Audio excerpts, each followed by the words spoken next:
Primeira pergunta da aula de hoje. Por quantos dias um ovo precisa ser chocado? 21. 21 dias. Perfeito, 21 dias, exatamente. Então, por aqui nós já podemos começar. Vamos lembrar que na aula passada eu falei um pouquinho para vocês sobre o manejo das matrizes, né? E aí eu disse para vocês que ia falar mais sobre o manejo da matriz de corte, mas que tanto da de corte quanto a matriz de poedeira a gente tinha praticamente o mesmo manejo, já que com a poedeira a gente não se preocupava tanto porque ela era uma ave que era feita para colocar ovos, né? Então a gente não tinha que se preocupar tanto com o ganho de peso e tudo mais, né? Ela era feita para postura comercial. Então, esses ovinhos que estão aí, que essa galinha está chocando, esses ovos, eles são ovos férteis, né? Eles são ovos férteis, então eles não têm necessidade de serem chocados, né?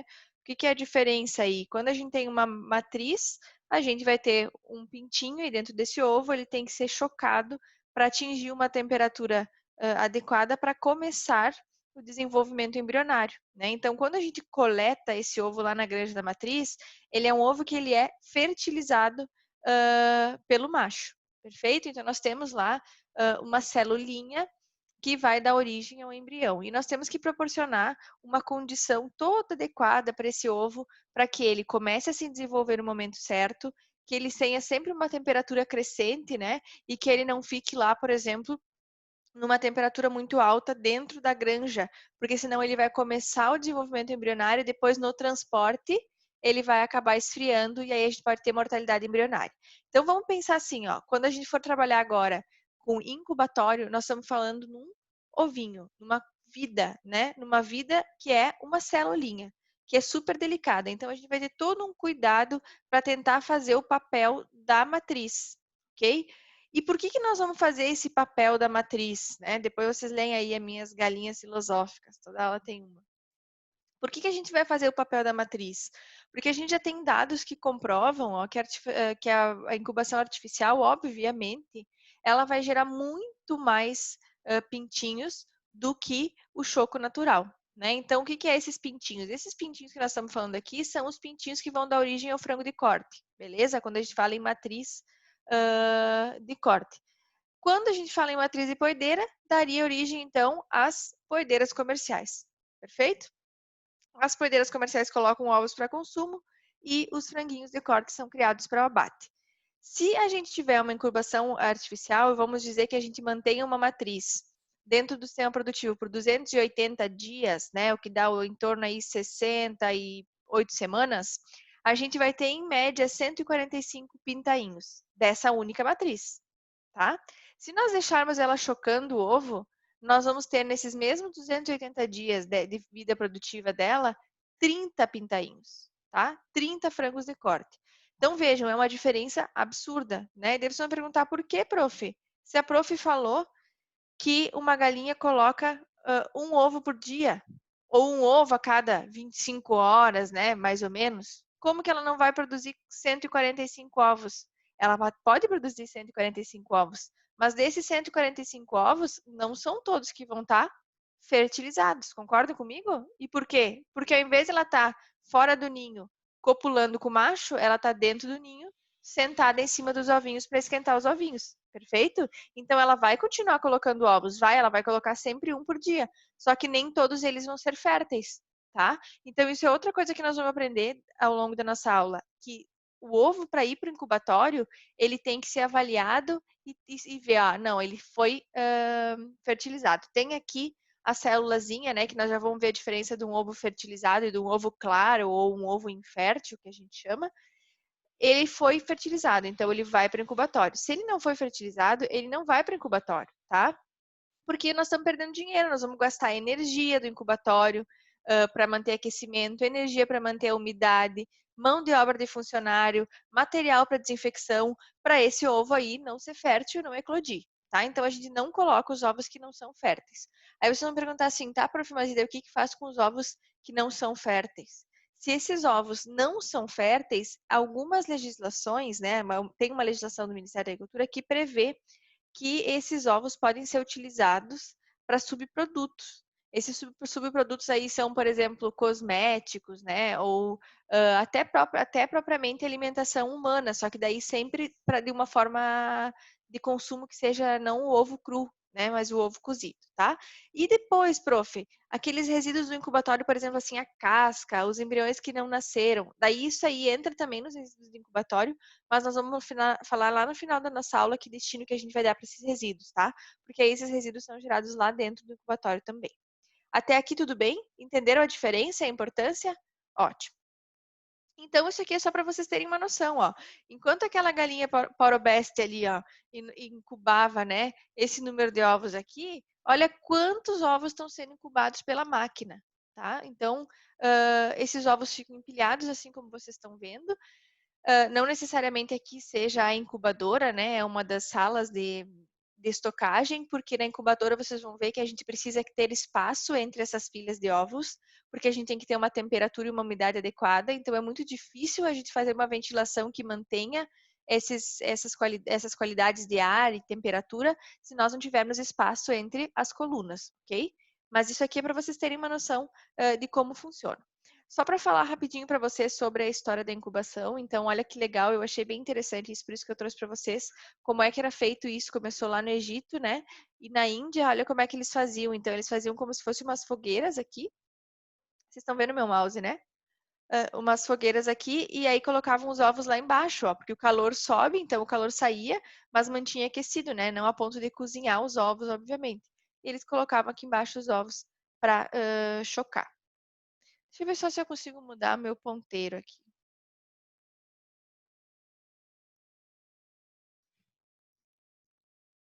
Não,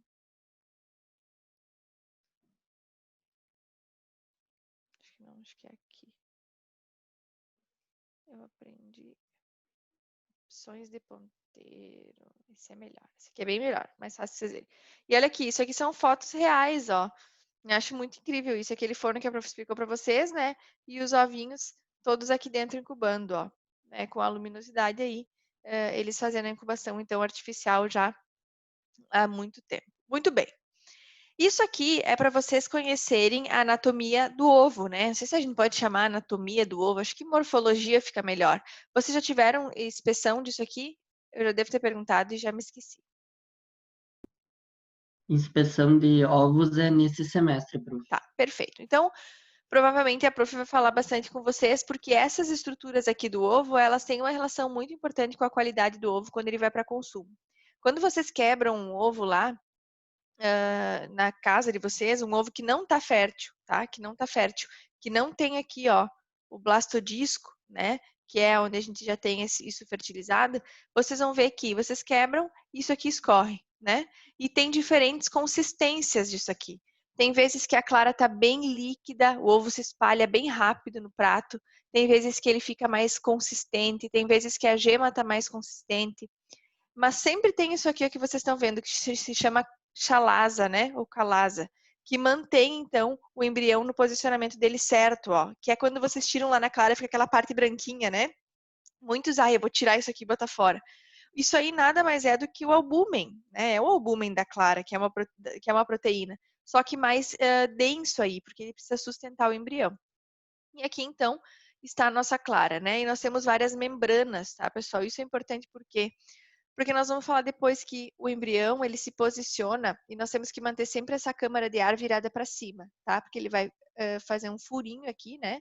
Ele vai perfurar a membrana interna e a membrana externa, a membrana interna, perdão, e vai respirar aqui nesse espaço. Depois que ele pega um arzinho, aí ele rompe a membrana externa e a casca e consegue eclodir, ok? Então, isso aqui é a estrutura básica lá, a morfologia básica do ovo. Muito bem. E aqui nós temos. Eu não estou conseguindo abrir o bate-papo. Se alguém quiser ler para mim depois a pergunta, pode ler. E aqui nós temos, então, um ovinho. Então, nós quebramos a casca, né? E a gente está vendo aqui um embrião, ó. Tá se desenvolvendo super bem. Observem que bonita a vascularização dele, né? A gente já consegue ver o olho do pintinho aqui, formação do bico. E aí, pessoal, a gente tem que saber que esse embrião aqui, ele se nutre, né, a partir dos componentes do ovo. 58% da nutrição advém do albúmen, que é o que compõe a clara, 31% advém aí da gema e 10% da casca, principalmente os minerais, né? A casca, para que ela serve? Ela vai fazer uma proteção, então, contra a invasão microbiana. Vamos lembrar que a gente tem, né, algumas enzimas aí dentro do ovo, principalmente lisozimas, que destroem, né, e que protegem o ovo da entrada de bactérias. Aí, às vezes, acaba destruindo alguma bactéria ou outra. Contudo, a gente tem que lembrar que essa galinha, ela coloca o ovo numa temperatura quente, né, na temperatura do corpo dela. E enquanto esse ovo está quente, ele está com os poros abertos, ok? Então, por isso que a prof lembrou para vocês da importância dos ovos de cama, de recolher eles o quanto antes, porque à medida que ele vai esfriando, ele vai fechando os poros, ele vai fazendo como se fosse um vácuo. Ele puxa todas as bactérias lá de fora para dentro do ovo, tá? E é por isso que esse ovo tem que ter um cuidado todo quando for incubar ele, porque eles podem virar aqueles famosos ovos bomba. Então, a casca, ela é porosa, como eu acabei de explicar para vocês, para fazer troca de ar e gases, e isso aqui é muito importante, porque é justamente essa troca de ar e gases, ok, pessoal, que vai deixar o pH do ovo adequado para o embrião começar a se desenvolver. Então, nós vamos passar a nossa aula inteira falando sobre temperatura, controle de umidade. Para quê? Para permitir a troca de gases para acidificar o meio de forma suficiente para dar o start lá no desenvolvimento do embrião.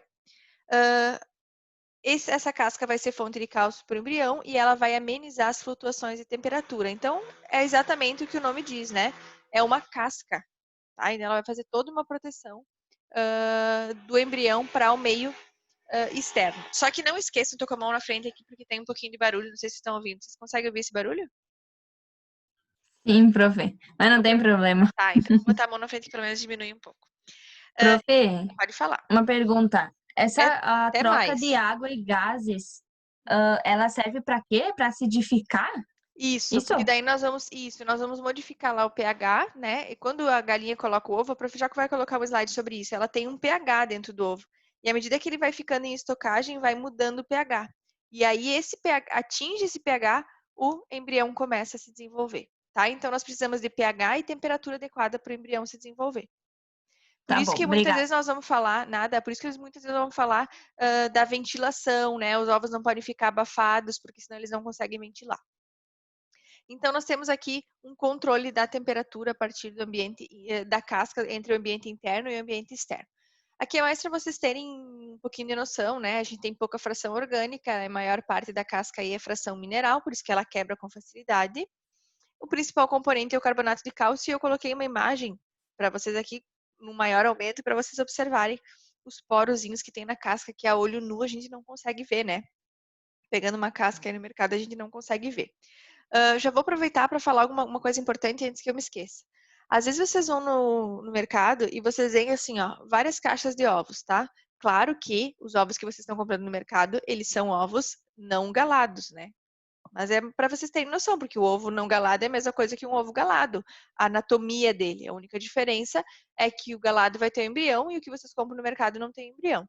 Então vamos falar da casca desse ovo que vocês compram no mercado. Às vezes vocês vão comprar ovo e vocês abrem a caixa e tá cheio de trincazinha no ovo. Já viram isso? Sim? Isso aí tanto é do transporte, principalmente os ninhos automáticos, aqueles que a prof mostrou na aula passada, né? Lá no ainda lá na produção, quando a gente tem os ninhos automáticos, muitas vezes os ovos podem atritar e fazer essas trincas. E outra coisa muito importante é a idade das aves, tá? Tanto aí nesse caso quando vocês compram no mercado é de postura, mas as das matrizes também, né? A idade influencia. Quanto mais velha a ave, mais fininha vai ficando a casca. Por isso que ela faz aqueles trincos e por isso que muitas vezes essas aves vão começar sendo substituídas dentro do sistema produtivo, tá? Por causa dessas trinquinhas aí que a gente vê. Eu acabo comprando no mercado, eu não deixo de comprar por causa disso, mas tem aquela questão de que se ele está trincado, o ambiente interno e externo já não está mais em tanto equilíbrio, pode ter entrado bactéria ali dentro, ok? Então, aqui a anatomia do ovo, né? A qualidade da casca, ó, fina, média e grossa. Normalmente a gente tem nos extremos, tá? Tanto, por exemplo, com aves muito jovens, a gente pode ter isso, quanto aves mais velhas. Mas normalmente as mais velhas é que a gente começa a ter uma casca mais fina e mais fácil de quebrar, tá? Mais quebradiça. E aí, por isso que muitas vezes esses ovos que têm as trincas são os mais baratos no mercado, né? Porque são aves lá no final de produção, elas já estão colocando ovinhos menores, ovos com a casquinha mais fininha, tá? Não tem muita relação com a gema. A gema, vocês vão ver que a cor da gema, principalmente, ela tem muito mais relação com o tipo de alimento, né, dessa ave, do que com a idade. Em geral, as aves que comem bastante milho, elas têm a gema bem mais amarela, né? E também a gente pode ter a utilização de carotenoides artificiais na ração, tá? Muitas empresas utilizam carotenoide na ração para manter aquela gema mais amarelada. E outra coisa bem importante também é a quantidade de trigo. Às vezes eles baixam muito o custo de produção utilizando bastante trigo no lugar do milho. Só que a qualidade é nítida nos ovos. Vocês compram esse ovo, ele é um ovo muito aguado, né? Ele é aguado, a gema é bem pálida, bem esmaecida, assim. Normalmente é por causa da nutrição da ave, tá? Não tem a ver muito com a idade. O tamanho e a casca, sim, tem mais a ver com a idade. E aqui eu coloquei para vocês, só para vocês lembrarem a anatomia do sistema reprodutor das aves, né? Senão vai ficar difícil de vocês entenderem quando a prof for falando. Então, a gente tem que lembrar que a gente tem nas aves um corno uterino só, né? O outro atrofia durante o amadurecimento reprodutivo dela. Então, nós vamos ter um corno uterino aqui, dentro da cavidade celomática. As aves têm cavidade celomática e não cavidade abdominal, porque elas não têm diafragma, né? É tudo junto. Então, nós vamos ter aqui um ovário, e cada um desses óvulos aqui vão dar origem à nossa gema, ó. Então, essa gema vai cair aqui para dentro do infundíbulo. Nesse caso, como nós estamos falando de incubatório, a nossa gema vai ser fertilizada, ok? Vai ser fertilizada pelo galo. Se nós estivéssemos falando de ave de postura, ela não seria fertilizada. E aí ela vem descendo aqui, ó, magno, istmo e útero, ok? E aqui nós vamos tendo, então, a deposição da clara, né? Toda essa região aqui, até o istmo. E quando a gente chega aqui no útero, a gente começa a ter a deposição das membranas e da casca, tá? Principalmente da casca. E aí esse ovo está pronto para ser colocado aqui, ó, em média 24 horas, né? Em cerca de 500 mil aí células. Aqui, então, a imagem macroscópica, ela era um desenhinho. Percebam que a gente tem vários estágios aqui, né, dos ovócitos, que vão sendo liberados aqui no corpo do útero, nos cornos uterinos, né, que aqui nas aves a gente vai chamar de infundíbulo magno e istmo, útero e cloaca, né, ovo prontinho para ser posto. Então, a célula viva, a gente tem que lembrar que aqui a gente tem uma célula viva, tá? Nós estamos lidando com um bebezinho, com um embriãozinho, então a gente tem que ter todo cuidado quando a gente vai coletar esse ovo lá no ninho da granja, perfeito? Claro, prof, se o ninho for manual, se o ninho for automático, ele vai andando sozinho, perfeito. Só que nós também não temos só vantagem no ninho manual, né? No ninho automático. Nós também temos algumas desvantagens. Por exemplo, no ninho automático, esse ovo ele se refrigera muito mais rápido do que no ninho manual, né? No manual a gente tem lá normalmente uma cama do ninho bem mais quentinha que mantém a temperatura do ovo por mais tempo. Então ele tem um decréscimo da temperatura do embrião mais gradativa. Quando a gente fala no ninho automático não tem isso, né? Outra coisa muito importante, as aves gostam de colocar o ovo em um lugar bem protegido, né? Por isso que a gente faz um ninho. E nesses ninhos automáticos a gente não tem tanto isso, o ovo fica mais desprotegido, elas tentam usar mais os cantos, mas não tem muito canto para elas colocarem o ovo, tá? Então não tem só vantagens o automático. Ele tem muitas vantagens, tem a questão da trinca do ovo que a prof falou, ele tem vantagens de facilitar o processo, né? Mas ele não é assim o supra-sumo, a gente ainda tem muita coisa para melhorar nessa questão dos ninhos automáticos. Meu Deus, essa casa está uma loucura. Muito bem. Então, a célula é viva, né? Ela possui aporte nutritivo e energético para o seu próprio desenvolvimento. Que quer dizer o quê? Ela não tem, por exemplo, como nós humanos, um cordão umbilical que liga ao nutriente da mãe. Percebem isso? Esse ovo foi posto lá e agora ele tem que se virar sozinho. Então ele tira nutriente da onde? Da onde a prof disse, da casca, do albúmen e da gema, tá? Então vejam como é importante a qualidade, né, do nosso matrizeiro.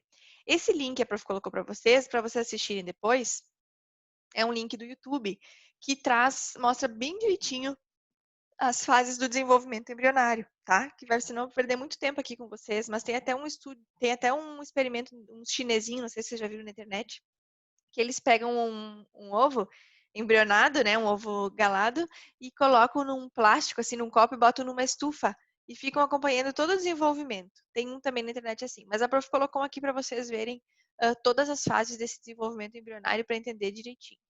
É claro que nós não vamos falar aqui em detalhes, por exemplo, assim, ó, temperatura elevada ao segundo dia de estocagem, né? Os embriões não se desenvolvem, ou os embriões se desenvolvem e morrem na casca. Ou então, a gente não vai falar quais são os prováveis problemas do incubatório, porque isso vocês vão ter que fazer curso, né, de especialização nessa área, vocês vão ter que estudar um monte, é muito de experiência, mas vocês vão aprender aqui na aula o que é o padrão, né? O que é o que a gente tem que fazer de praxe. E aí, claro que as variações vão ter também conforme o nosso incubatório. Então, a formação do ovo, ó, são animais ovíparos, né? Desenvolvimento fora do organismo da ave, ele se desenvolve dentro do ovo. Os ovos são cleidóicos, né? Então, tem um sistema autossuficiente, não precisamos colocar nenhum nutriente ali. Membranas embrionárias, tá? Então, nós temos saco vitelínico, amnion, córion e alantoide. E tudo isso aí serve para fazer uma proteção para o nosso embrião. Onde é que acontece a fertilização do ovo, né? Eu, particularmente, acho a questão da reprodução das aves uma coisa muito engraçada, muito estranha, né? Porque tem aquela cloaca e como é que o espermatozoide chega lá em cima? Ele chega e ele fertiliza no infundíbulo. Então, vamos voltar lá para ver onde é que era o infundíbulo? Olha só, é aqui em cima, ó. Esse espermatozoide vem nadando, né? Ou nadando é a forma de dizer, mas ele vem com o movimento lá dos seus flagelos até aqui em cima, porque ele tem que fertilizar quem? A gema, ó. Depois vai ser depositada toda a clara e a casca nele. Então, se nós tivermos o espermatozoide que só chega até aqui, ele não vai conseguir atingir a gema, porque já vai ter clara na volta, ok? Então, a fertilização vai acontecer lá no infundíbulo, juntamente com a formação do ovo. Aqui a prof colocou uma imagem bem bonitinha para vocês verem, então. A gema, aqui a gente tem, né, a presença da fertilização, a gente enxerga que esse ovo aí é um ovo fértil, ok? Então a gente pode incubar. Olha aqui que bonitinho, aqui a gente não enxerga bem o embrião, mas a gente começa a ver essa formação de vasos, ó. Que lindo, né? Bastante formação de vasos. A Kelly falou, dá para ver bem direitinho. Eu adoro ver a leitura labial, porque eu sei que vocês estão entendendo, viu? Ó, essa que é a questão, de vocês estarem com as câmeras abertas. E aqui, cada vez mais, aqui a gente enxerga um olhinho, ó. Eu acho isso incrível, né? Aqui tá o embrião, olha que grande esse vaso, o primeiro vaso aqui sanguíneo. Aqui a gente já começa a ver a formação das plumagens, né? Aqui as plumagens, depois ele vai ter pena. Ó, aqui ele já começa a diminuir a quantidade de gema. Essa gema vai internalizando lá para dentro da cavidade celomática, ele vai usando o nutriente. E aqui está o pintinho lá no seu primeiro dia de nascimento. Tem mais um videozinho que eu deixei aqui para vocês assistirem. Até não sei se não é o mesmo de antes, porque pode ser que eu tô meio caduca, eu acho. Eu acho que é. Eu esqueci de tirar o slide, mas eu acho que é o mesmo vídeo. Botei em 2 lugares. Perfeito. Então, a gente já sabe como é que esse embrião se forma. Nós vamos cuidar agora para que isso aqui aconteça da forma adequada. O que pode influenciar, então, os nascimentos antes do incubatório? Quer dizer assim, o que não é erro meu? Eu sou veterinário do incubatório, tá? Só que eu não estou conseguindo entregar para a granja o número de pintinhos que a minha integradora precisa. Por exemplo, assim, a minha integradora espera, sei lá, 500 mil frangos por semana. E eu estou entregando lá 300, né? E aí a integradora está em cima de mim, ó, Suiene, a gente tem que popular as granjas, está com problema aí no incubatório. Daí eu digo assim, não, o meu incubatório está perfeito. Tem algum problema que não é no incubatório. Onde é que é? Na matriz. Aí eu volto. Estão entendendo por que as integradoras, por que o frango de corte acabou se transformando em integração? Porque se eu tenho só o frango, eu vou cobrar de quem? O erro. Então eu comecei a fazer o quê? Aí eles começaram a fazer os incubatórios. Tá, mas aí eu tenho só o incubatório e o frango e eu cobro de quem? As matrizes. Aí eles começaram a ter os matrizeiros, avozeiros e assim por diante, para poder fazer todo um monitoramento de toda a cadeia, para toda vez que tiver um erro, vai lá e corrige aquele erro pontual. Por isso que a integração é uma coisa tão moderna, né? É uma coisa que se adapta a toda hora e por isso que eu expliquei para vocês. Eu vou ensinar o básico do incubatório, mas cada incubatório vai trabalhar numa zona de limite aí que vocês vão fazendo conforme a prática de vocês. Né? Vocês vão ter uma experiência lá de dizer, olha, tá tendo muito ovo úmido no nascimento. Aí vocês vão pensar, será que não está condensando o ar lá e está formando umidade em cima da casca e esse embrião não tá respirando direito? Entenderam? Então, isso aqui é tudo da experiência de vocês do dia a dia, mas eu vou tentar ensinar para vocês aqui o básico. O que pode dar errado, então, antes? A idade das matrizes é muito importante, tá? Assim como para a casca, que eu falei para vocês aí, ó.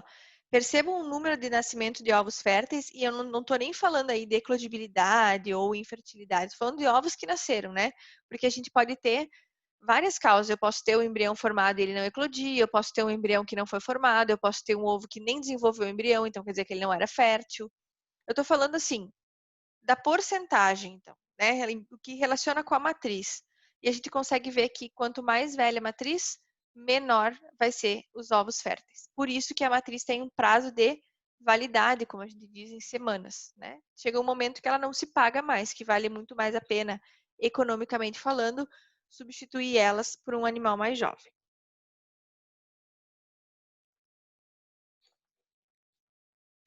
Aqui, então, o processo do incubatório. Nós falamos na nossa última aula sobre a coleta de ovos, então vocês já sabem um pouquinho. Fazer ela, se for automática, ter cuidado por causa do atrito dos ovos, ter cuidado para recolher com frequência. Se for manual, conforme a produção, se é baixa, se é pequena, a gente aumenta, né, os números de coleta. Coleta primeiro os ovos de cama, separa o que é ovo de cama do que é ovo de ninho por causa da contaminação bacteriana. Transporta adequadamente, num caminhão direitinho, com temperatura adequada. Muito bem, isso aí a gente já aprendeu. Agora nós vamos para dentro do incubatório. Então, esses ovos vão chegar e primeiro eles vão para estocagem, tá? Eles vão ficar estocados. Essa estocagem é por quê? Primeiro, porque a gente tem que adquirir aquele pH adequado, né? Para o embrião começar a se desenvolver. Então, às vezes, se o ovo é muito fresco, a gente espera aí 2 dias, 3 dias para dar continuidade ao procedimento. Ou então, conforme é o tamanho do meu incubatório. Eu não tenho uma sala de incubação agora para colocar os meus ovos, então eu vou ter que deixar eles em estocagem, perfeito? Nós já vamos falar dessa fase. Depois nós vamos para um pré-aquecimento.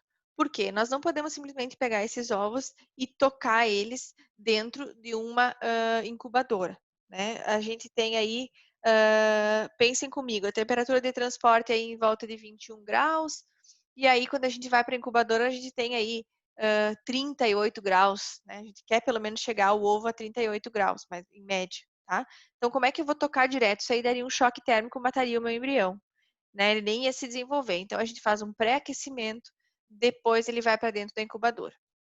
Depois da incubadora, que ele fica lá o tempo que ele tem que ficar, ele vai para transferência. Essa transferência saiu da incubadora e dali ele vai para o nascedor, que é onde os pintinhos começam, então, a bicar a câmara de ar, quebrar o ovo e começam a nascer. Depois que eles nascem, nós vamos fazer o pós-nascedouro, que é a sala de seleção. A gente seleciona, então, tinha alguém que estava curioso para saber, não me lembro mais, sobre a questão da sexagem, né? Aí é aí que a gente vai fazer essa sexagem, vai ver a qualidade do pintinho, vai perceber, então, que ele tem uma qualidade boa ou inadequada, o que a gente tem que melhorar dentro do nosso sistema de incubação. Então, as dependências, né, do incubatório. Uma sala de fumigação, que é para desinfectar os ovos, nós vamos ver. Sala de ovos, sala de incubação, sala de nascedouros, sala de pintos, que é onde os pintinhos ficam esperando, né, para saída para as granjas. Sala de lavagem. O que é essa sala de lavagem, pessoal? Lavagem dos pintinhos? Claro que não, né? É a sala de lavagem dos materiais que são utilizados, né? Principalmente aí as bandejas de ovos, então as coisas básicas. E a sala limpa, né? Que é onde ficam os produtos. Isso aqui em relação à biossegurança. tá? Que a gente já falou antes. O que eu quero chamar a atenção para vocês aqui? Olhem o cinturão verde disso aqui, tá? Que coisa mais linda, né? Perfeitinho, todo fechado. Temos apenas uma entrada, ó. Uma entrada em todo o incubatório. Quem quiser entrar aqui dentro, ou vai ter que ser o Tarzan, né? Ou vai ter que entrar por aqui, ó, né? Mas é verdade, pela única entrada da granja, tá? Pela única entrada da granja. Que tem o quê? Um guardinha ali perguntando de onde você veio, para onde é que você vai, você teve contato, você não teve contato, higienizar caminhão, higienizar tudo. Então só entra por aqui. Aquelas mesmas questões de biossegurança da granja. Das outras granjas, né? Da granja de matriz que a prof falou. Outra coisa que eu quero que vocês vejam, percebam essa estrada completa aqui, ó. Ninguém entra por aqui e volta por aqui, tá? Então, ó, foi por lá e sai por aqui. Não fica cruzando aqui pintinho, limpinho, com o material que está chegando para dentro do incubatório, ok? Então, tem um fluxograma nisso aí. E esse fluxograma vai nos dividir lá a zona suja e a zona limpa. Isso aqui tem em tudo. Vocês já tiveram inspeção, vocês já sabem o que a prof está falando. Fica bem mais fácil, né? Zona suja, onde eu tenho nascimento, eu tenho, então, pintinho bicando casca, tenho matéria orgânica, tenho pintinho defecando mecônio, né, que é contaminado. A sala de pintinhos, a mesma coisa. A expedição, a mesma coisa. Zona limpa, ó. Sala de ovos, que teoricamente os ovos estão, né, limpos, higienizados, ainda não temos fezes e nem matéria orgânica. Sala de incubação e sala de vacinação. Sala de vacinação super importante, né? Porque nós vamos falar aqui que sala de vacinação, prof. Vacinação tanto dos pintinhos depois do nascimento, quanto a vacinação em ovo, tá? Aqui para a zona limpa, principalmente a vacinação em ovo, que aí a gente tem muito risco de inocular dentro do ovo um monte de bactérias se essa sala aí não for parte da zona limpa.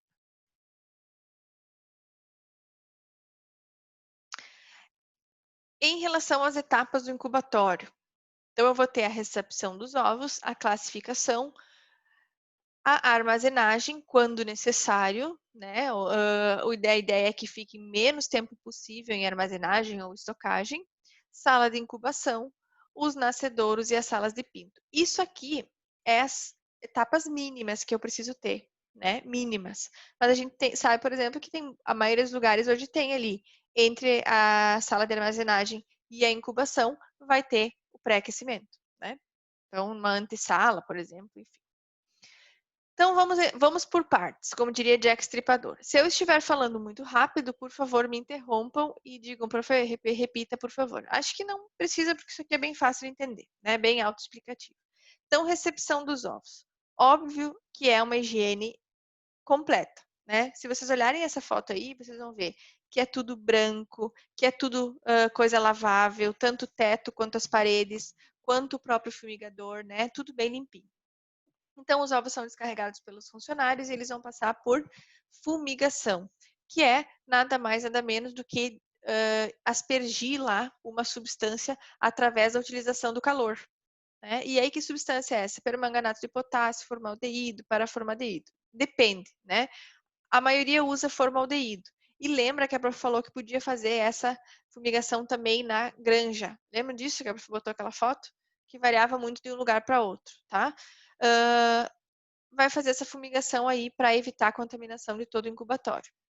Lembrem que essa fumigação ela tem que preservar, né, o embrião. Ela tem que ser capaz de higienizar, mas ela tem que manter o embrião vivo lá. Temperatura 32 graus, umidade 75%, tempo aí uns 20 minutos. Isso tudo é muito variável, né, pessoal? Depende se isso aqui vai direto para estocagem, se isso aqui vai direto para o incubatório. Essa temperatura tem que flexibilizar muito bem. Mas o que é importante? Essa temperatura e umidade, ela não pode deixar em cima da casca do ovo nenhuma gotícula, tá? É isso que vocês têm que pensar. Eu não vou pedir para vocês decorarem isso aqui, vai ficar 20 minutos na fumigação a 75 graus, a 75% de umidade, a 32 graus. Isso varia muito. De repente, vocês estão no incubatório que tem ventilação na sala, tem outro que não tem, e aí isso muda. O que é o objetivo final? Não deixar nenhum material depositado sobre a casca do ovo. Porque se ficar depositado, a gente obstrui os poros, e os poros são utilizados para fazer a troca de gases. Bom, vou classificar esses ovos agora. esses ovos, eles são limpos, sujos, eles estão trincados, não estão trincados? Se estão trincados, eles têm que ser descartados, ok? Então, se eles estão férteis, né, se eles estão férteis, eu vou colocar para incubar. Temos que pensar que quando ele é fértil, ele já tem aí 25 a 50 mil células, tá? De 25 a 50 mil células. Temos que ter a casca íntegra, acabei de falar, né? Por causa da preservação do meio interno, baixa contaminação, e ele tem que estar desinfetado lá na sala da recepção. Manuseado em condições adequadas de temperatura, com higiene, né, dos funcionários, e colocar o ovo na posição certa na bandeja. O que seria essa posição certa? Tá? O que seria essa posição certa? Pensem aí e me digam, o que vocês acham?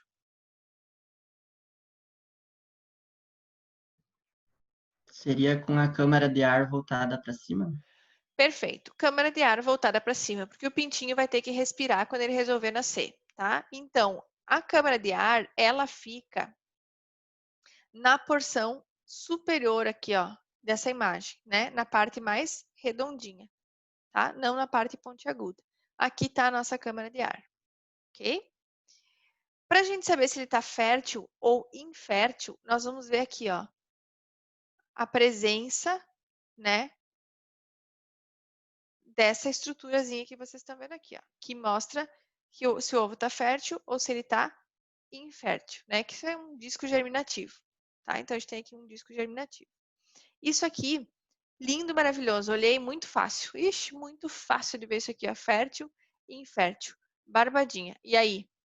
Barbadinha, se você tirar a casca, né? E aí? Não, né? Não. Olha só essa mulher aí. Agora ela está fazendo na ovoscopia, né? Então, para que serve essa ovoscopia? Aqui nessa mesa, eu tô com o meu mouse bem louco, andando para tudo que é lado, porque eu não tô acostumada ainda com a televisão pro lado de cá, sempre pro lado de cá, mas eu vou conseguir. Essa mesa aqui, ó, ela tem os ovos e ela tem uma luz embaixo. E aí a luz tem o objetivo de passar esse ovo, tá? Ela vai passar aqui por dentro desse ovo. E aí a gente vai conseguir enxergar na gema, tá? Essa análise, ela pode ser feita na chegada e ela pode ser feita novamente depois em 7 a 10 dias, tá? Inclusive, é mais aconselhado fazer mais para frente. Por quê? Porque aqui, nessa etapa, é muito arriscado dizer assim, esse aqui não está fértil e descartar. Às vezes tu pode estar descartando um ovo fértil. Quando tu pega 7 a 10 dias, é muito mais garantido, porque tu consegue enxergar bem melhor a estrutura, tá? Então, muitas vezes essa ovoscopia é feita na chegada aí, na hora da classificação, e depois ela pode ser feita de novo de 7 a 10 dias, e depois, obviamente, para a gente acompanhar o desenvolvimento embrionário, dentro das fases do incubatório, vai sendo feita a quebra de ovos, tá? Para avaliar qual é a qualidade do embrião. Por exemplo, para essa idade aqui de incubação, ele está bem desenvolvido, ele não está desenvolvido, ele está muito úmido, ele está muito seco, ok? Para ir ajustando dentro do incubatório. Em geral, o adequado é fazer a ovoscopia aí em 7 a 10 dias, tá? É o mais aconselhado. Quando ele está infértil, nós vamos ver... Ai, meu Deus, que saco esse mouse, desculpa, gente. Quando ele está infértil, ó, nós vamos ver, então, a ausência do disco embrionário. Estão vendo que não tem disco embrionário aqui? Aqui tá a gema, ó, bem mais escura, né? Um pouquinho mais escura, bem discreto de ver. Esse xizinho quer dizer que ele não está fértil. E aqui a gente tem a presença do disco embrionário, né? Então quer dizer que ele está fértil. Olha eu com a mão na boca por causa do barulho. Quer dizer que ele está fértil, ok? Então, vendo para você, que eu disse para vocês, ó, então aqui expectativa, né? X, realidade. Na realidade, a coisa muda. Por isso que é tão importante a gente, às vezes, optar por fazer ovoscopia aí com 7 a 10 dias após a postura, porque aí vocês conseguem enxergar melhor essa fertilidade, essa fertilização ou não. E quando os ovos estão sujos, quebrados, né, ou se eles são pequenos, vai depender da política do incubatório, ou então ovos muito grandes, ou ovos com gema dupla, tá? Que isso é inviável de incubar. Qualidade da casca frágil, ou ovos deformados, isso aí tudo é descarte, tá? qualquer cor de casca é aceitável, tá, pessoal? A cor da casca não influencia para nós o manejo do incubatório. Então, aqui vocês estão vendo, ó, mancha de sangue, ovo trincado, ovo sujo. Imagina que tu vai levar isso aqui para dentro da incubação, né? Alongado. Ai, qual que é o problema desse ovo alongado? Onde é que tá a câmara de ar aqui?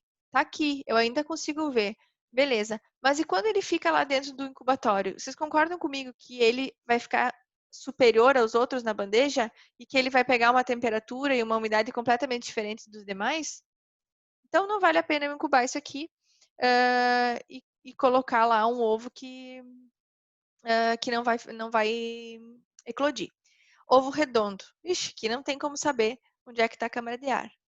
Trincado, né, com a unha, mas percebam, ele está trincado com a unha aqui, só que ele já está cheio de rachadura, ó, então provavelmente essa matriz já é uma matriz que já não está colocando uma casca adequada, né?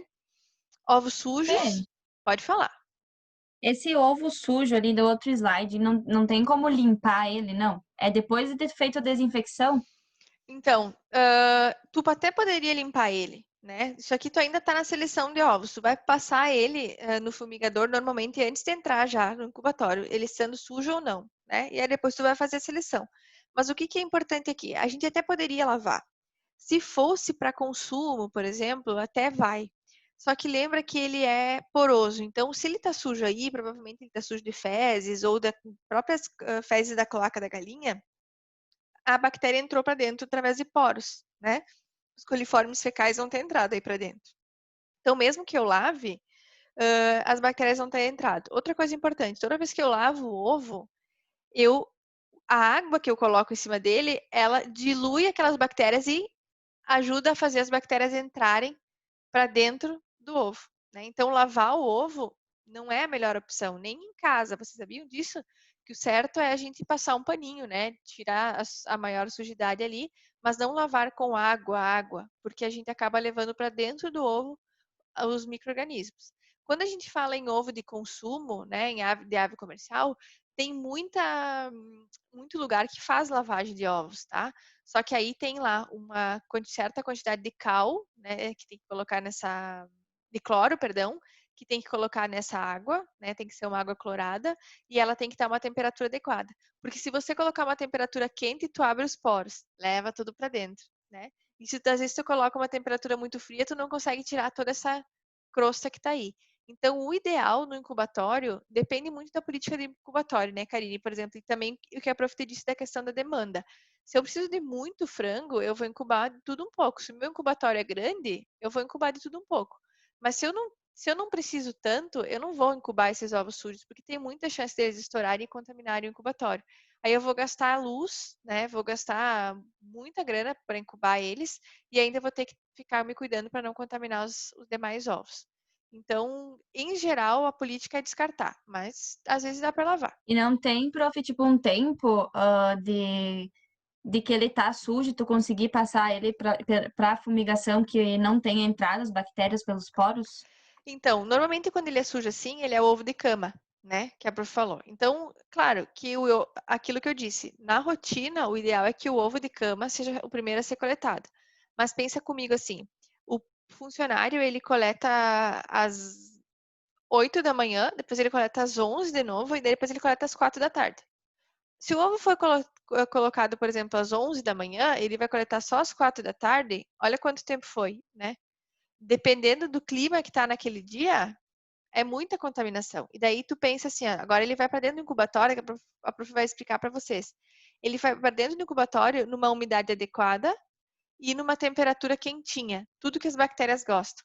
Daí elas começam a fermentar e fazem isso aqui, ó, que está aqui nesse próximo slide que a prof ia mostrar, ó, que são os famosos ovos bomba, né? Eles começam a fermentar e eles estouram assim, ó, dentro do incubatório. E aí esse estouram aqui não são só os ovos que estão perto que se sujam, né? São isso aqui vai para o ar, essa contaminação vai para o ar e a incubadora é um circuito fechado. Daí pensa só, tu não pode abrir a incubadora para sair isso, porque senão tu vai resfriar todos os embriões, né? E ao mesmo tempo tu vai ter que fazer o quê? Tu vai ter que aumentar o fluxo de ar, mas tu também não pode aumentar muito o fluxo de ar, porque esse fluxo de ar muda a temperatura dos embriões. Então é muito complexo. Então, assim, eles incubam esses ovos sujos ou ovos de cama em últimos casos, e eles costumam incubar nas bandejas bem de baixo, sabe? Porque daí, se elas estouram, elas tendem a não, né, se estourar de cima, ela cai e pega todas as de baixo, a contaminação. Então, se tu botar bem embaixo, ela estoura e não contamina tantos outros, mas ainda assim aumenta a chance de contaminar. Tá bom, obrigada, prof. Nada, imagina. É um prejuízo, né? Por isso que é tão importante aquilo que a prof falou no início, do peso da matriz, né? De ensinar elas a colocar o ovo no ninho e não colocar na cama. Se elas estão pesadas, elas botam no ninho. Sim, porque é melhor controlar lá do que perder o ovo aqui, né? Isso aí, exatamente. Até porque assim, ó, depois que ele tá posto, né? Olha o custo de tudo isso aí. Tipo, ele foi até o incubatório para depois chegar lá no incubatório e ser descartado.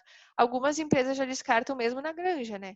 Só que daí também é outro problema, porque aí tu tem o resíduo do incubatório, que a gente vai falar no final, que o resíduo do incubatório é assim, ó, ele se tu tem um bom sistema de destino de resíduo, ele te gera lucro. Por exemplo, tu pode fazer um AT, tu pode fazer ele usar junto com as carcaças e fazer uma compostagem, fazer fertilizar lugar.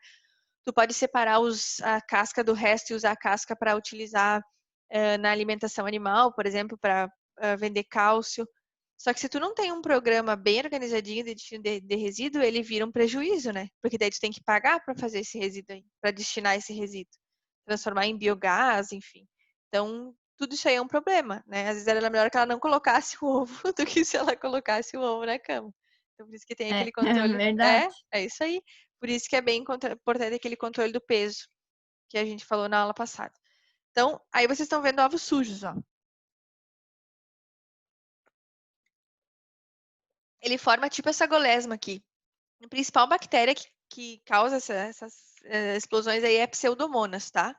A Pseudomonas é o principal problema, tá? Que ela é uma bactéria ambiental aí, ela entra dentro da casca do ovo, normalmente quando isola aí, isola a Pseudomonas. E aí fede muito, né? Eu nunca entrei no incubatório, tá? Acho que é muito difícil de entrar no incubatório, a menos que tu trabalhe lá, é muito difícil. Mas eu vou trocando experiência, assim, e perguntando para as pessoas para ver se eu consigo passar o mais fidedigno para vocês. E o cheiro diz que é horrível, né? Que tu sente, assim, tipo, se tu não estiver na sala da incubadora, tu sente de perto já aquele cheiro de ovo podre, né? E você sabe muito bem o que que é isso, né? Ovo podre é Nossa, infecta qualquer ambiente que a gente esteja. Em relação à estocagem, ó, aqui a prof vai falar um pouquinho para vocês sobre aquela questão da troca do pH. Então, o ideal é que fique aí de 2 a 5 dias de estoque. Mais do que isso não é adequado. Por quê? Porque aí, cada dia que fica lá na estocagem, muitas vezes eu tenho que aumentar 1 hora de incubação para que esse embrião consiga se desenvolver. Então, eu tenho que deixar o tempo suficiente para que se altere o pH, né, que ele saia lá do ácido e vá para o básico. Mas eu também não posso deixar muito tempo, porque senão ele começa a se desidratar, ele começa a ficar com o pH muito básico, né? E aí eu tenho problema de eclodibilidade, de fertilidade e de eclodibilidade. Os ovos devem ser mantidos, então, em 18 a 20 graus, só que com um detalhe, quanto mais tempo eu deixo na estocagem, mais baixa tem que ser a temperatura também, tá? Então, isso eu também tenho que cuidar. Pensem numa comida, né? Quanto mais tempo vocês forem deixar na geladeira, mais baixa tem que ficar a temperatura. Então é aquela história. Não precisa guardar os ovos na geladeira. Não é isso que a gente diz sempre, pode deixar para lá de fora. Mas eu já fiz o teste de comprar ovos naquelas bandejonas bem grandes, às vezes, e deixar do lado de fora e fazer a mesma coisa com uma bandeja e deixar dentro da geladeira. E a do lado de fora, realmente, ele estragou, né? Ele teve mais ovos podres do que a que ficou na geladeira. Claro que o que muda? Provavelmente a da, a da geladeira e a de fora já tinham contaminação bacteriana, só que a do lado de fora cresceu, né? E a de dentro da geladeira não cresceu, ficou mais tempo em estocagem. Então, se vocês forem deixar estocado, vocês cada vez têm que baixar mais a temperatura para manter. Mas também não pode baixar muito para não destruir as células embrionárias. Então, de novo, a gente trabalha aqui, né? Sempre no limite. E quanto mais dias de estocagem a gente for fazer, por exemplo, se passar aí de 7 dias, 8 dias, aí eu coloquei 8 dias, mas já se usa 7 dias. Se tu deixar mais do que isso, vocês têm que fazer a viragem dos ovos, né? O que é essa viragem dos ovos, professora? tem que ir lá e virar a câmara de ar para baixo. Não, não é isso. É inclinar a posição dele, tá? Não posso virar a câmara de ar para baixo. Eu tenho que ir inclinando a posição dele. Vocês vão ver que dentro das incubadoras, tem uns videozinhos que eu coloquei para vocês também. Essas bandejas, elas vão fazendo assim, ó. Tchim, tchim, o tempo inteiro. Tchim, tchim. Porque vocês viram aquela galinha ali chocando os ovos, né? Ela mantém sempre os ovos no mesmo lugar? Claro que não, ela vem, pisa por cima, empurra, os ovos vão sempre dando uma mexidinha. Na incubadora, a gente, para reproduzir isso, faz ela fazer isso e isso. Por quê? Para não aderir aquelas membranas que a prof mostrou da morfologia do ovo na casca, tá? Porque se der essa membrana, o embrião não consegue se movimentar quando ele consegue se desenvolver. Começa a se desenvolver. E para ele eclodir, sair da casca, ele vai mudando de posição à medida que ele se desenvolve, tá? Então ele não pode estar aderido na casca. Por isso que a gente tem que fazer essa viragem se vocês forem deixar mais tempo na estocagem. Então, aqui, a prof colocou para vocês o exemplinho. Ó. O ovo vai ser posto aqui, né? Com um pH de 7,4 a 7,6. Né? Esse aí é o pH aí, do albúmen no momento da postura. Na ovoposição, ó, os ovos têm uma alta concentração também de gás carbônico, tá? De gás carbônico. E aí ele começa a ser eliminado, ó, com o passar do tempo, né? Eu vou fazendo uma troca aí, o gás carbônico vai saindo, a água vai saindo, por isso que a prof falou que tem que cuidar para não desidratar esse embrião por causa da eclodibilidade, e o oxigênio vai entrando. Se o gás carbônico está saindo, o que acontece com o pH? O pH começa a subir, tá? O pH começa a subir. Esse processo aí, ele é importante, pois a ativação aí do desenvolvimento, né, desse embrião, ela é controlada por enzimas pH dependente. Então, se eu tiver um excesso de perda de CO2, eu vou ter um pH muito elevado, ok? E se eu não tiver perda de CO2, eu vou ter um pH muito ácido. Então, eu preciso fazer essa troca de oxigênio, que a prof mostra aqui, ó. Entrar oxigênio e sair gás carbônico, tá? Por quê? Porque as enzimas que vão dar start, né, nesse desenvolvimento embrionário, elas são dependentes de pH. Então, o pH ideal para que isso aconteça é de 8,2. Agora, quanto mais tempo esse ovo fica dentro da estocagem, ó, mais sobe o pH. Estão entendendo? Então, o que acontece? Mais sobe o pH. Quando eu vou incubar ele, mesmo que eu coloque na temperatura adequada, o pH não está adequado. Então, eu não vou ter tanto desenvolvimento embrionário, tá? Então, esse slide aqui, ó, é muito importante. Vocês conseguiram entender esse slide? Senão a prof repete. Isso aqui vai servir para vocês utilizarem em toda a aula aí para entender a questão da estocagem. Entenderam isso aqui? Prof, tu pode explicar de novo? Posso, com certeza. Então, vejam bem, quando a galinha coloca o ovo lá, ó, esse ovo tem um pH relativamente ácido, né? De 7,4 a 7,6.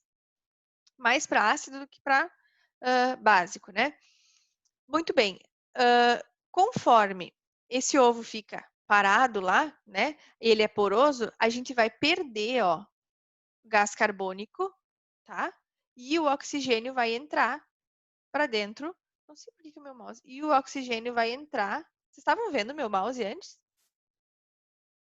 Sim, prof. Tá. E o oxigênio vai entrar, tá? Quanto mais oxigênio eu tenho e menos gás carbônico, mais o meu pH sobe, ó. Ele vai ficando mais básico, tá? E eu vou perdendo água também. Óbvio, né? Porque eu tenho uma temperatura lá, um meio externo, isso aí vai dissecando. Se nós deixar qualquer coisa úmida no ambiente, a menos que esteja muito úmido, a gente vai começar, aquilo vai começar a secar. É só nós deixar um docinho, vamos pensar um docinho, vamos pensar num quindim. Nós deixar um quindim aí, gordo é triste, né? Deixar um quindim do lado de fora, o que vai acontecer? No início ele tá lindo, brilhante, suculento, depois ele começa a ficar seco, que nem docinho, brigadeiro, qualquer coisa. Começa a secar, ele vai perder a umidade. O que acontece aqui, então? Se o meu pH começa a subir, olha o que é o meu pH ideal. 8,2. Ideal para quê, professora? Para as enzimas que estão dentro do ovo, que são as enzimas que dão o start lá no desenvolvimento embrionário, poderem atuar, tá?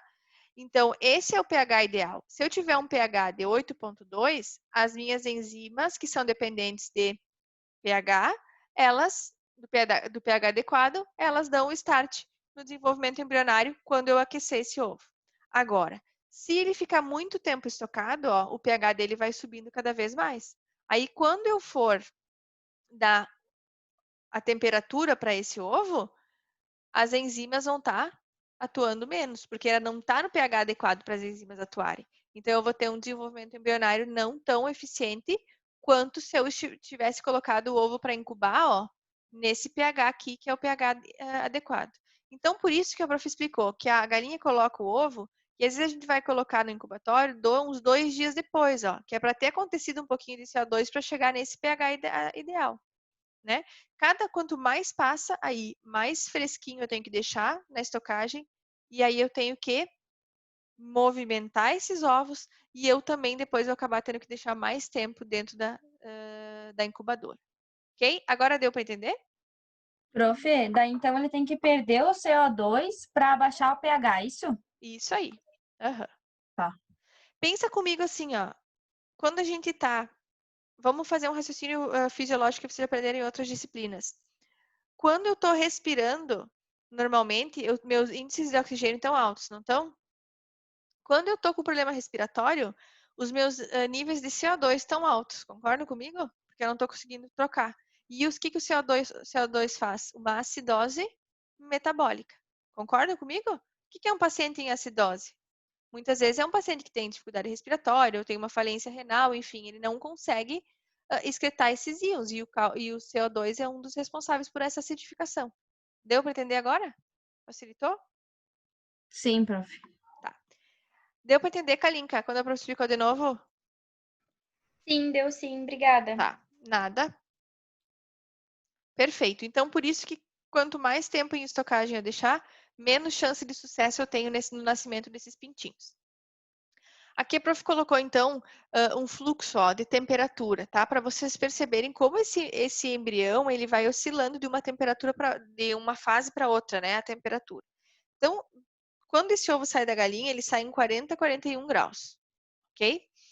Lá dentro do galpão, ó, ele vai atingir uns 24, 29. Claro que isso aqui depende muito da temperatura do ambiente, mas vamos pensar que esse galpão ele tem uma temperatura de conforto térmico para as aves, né? Então, ele vai estar aí entre 24 e 29 graus.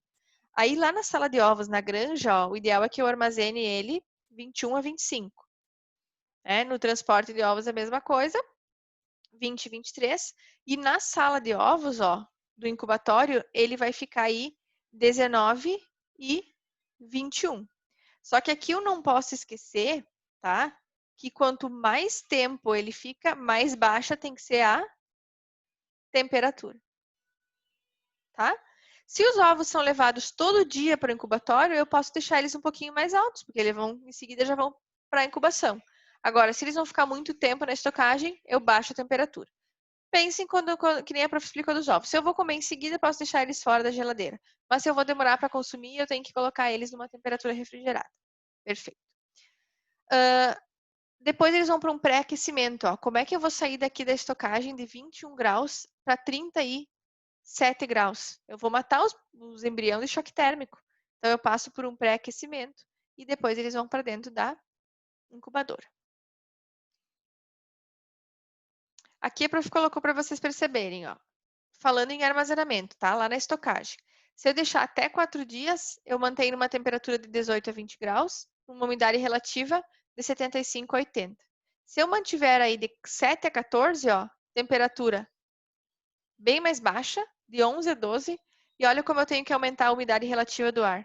Por quê? Porque senão ele vai perder muita água, né? Ele está ficando muito tempo lá, ele vai perder muita água. Então, eu aumento também a umidade relativa. Quanto mais estocagem, mais eu prolongo o tempo de incubação. Cada dia de armazenamento na estocagem, eu tenho que acrescentar normalmente, em média, 1 hora no tempo de incubação. Isso é custo, né? Isso é custo, é muito dinheiro. Porque 1 hora mais na incubadora, se eu pegar aí 20 lotes de frango, são 20 horas a mais. Vejam quanto tem de custo de energia isso aí, né?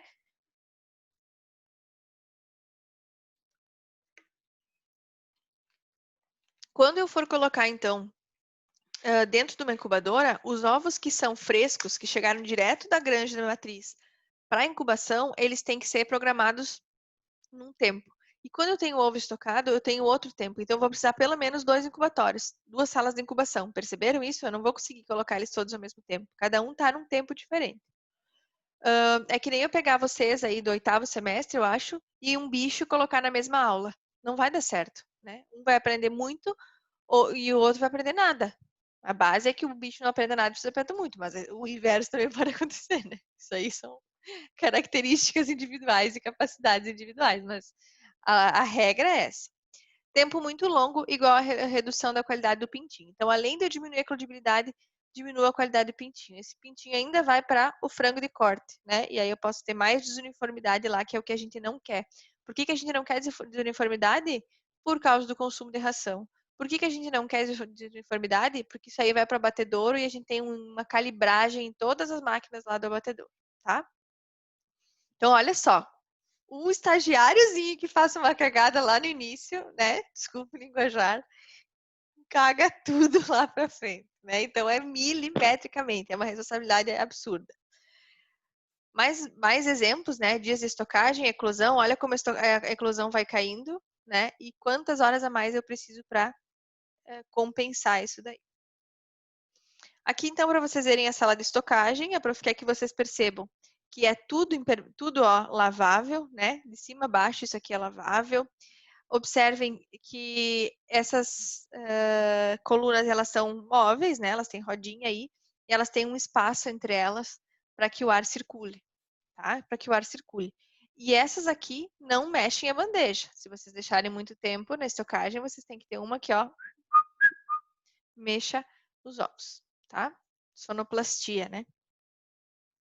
Muito bem, saímos da estocagem, vamos para o pré-aquecimento. Aqui só tem uma finalidade, não vou matar vocês de choque térmico, né? Pensem vocês saindo de um lugar para outro e ficam com a boca torta. O ovo não vai ficar com a boca torta. Ele vai simplesmente destruir o embrião, né? Destruir as células aí que ainda nem viraram embrião. Então, a gente tem que ter esse controle, temperatura de 24 a 27 graus, boa circulação de ar ao redor dos ovos, porque também não adianta tocar numa sala de pré-incubação, né? De pré-aquecimento. E a sala ser minúscula e os ovos estarem colados um do lado do outro, o que vai acontecer? Os que estão na borda vão aquecer, né? Vocês não me pegam aqui. Os que estão na borda vão aquecer e os que estão lá no meio vão ficar gelados. Vão tomar choque térmico igual. Aí eu tenho um problema ainda maior, porque daí é um pintinho nascendo em cada minuto e nós vamos ver consequência lá na janela de nascimentos. Permitir de 6 a 12 horas de pré-aquecimento. Isso aqui depende do que, pessoal? A minha máquina lá de pré-aquecimento, ela atinge a temperatura adequada em quanto tempo, né? Quanto tempo esse ovo ficou na estocagem? Quanto tempo eu vou ter liberado a incubadora para colocar eles? Isso aí é muito do manejo da incubadora. E aí vocês vão ver agora, falando na incubadora, tá? Não tá na hora do intervalo ainda, né? Ou já tá? Não, ainda não, mais um pouquinho.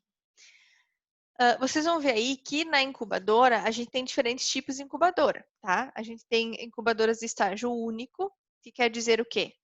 Todos os ovos entram e todos saem lá para transferência ao mesmo tempo. Qual que é a vantagem disso daí?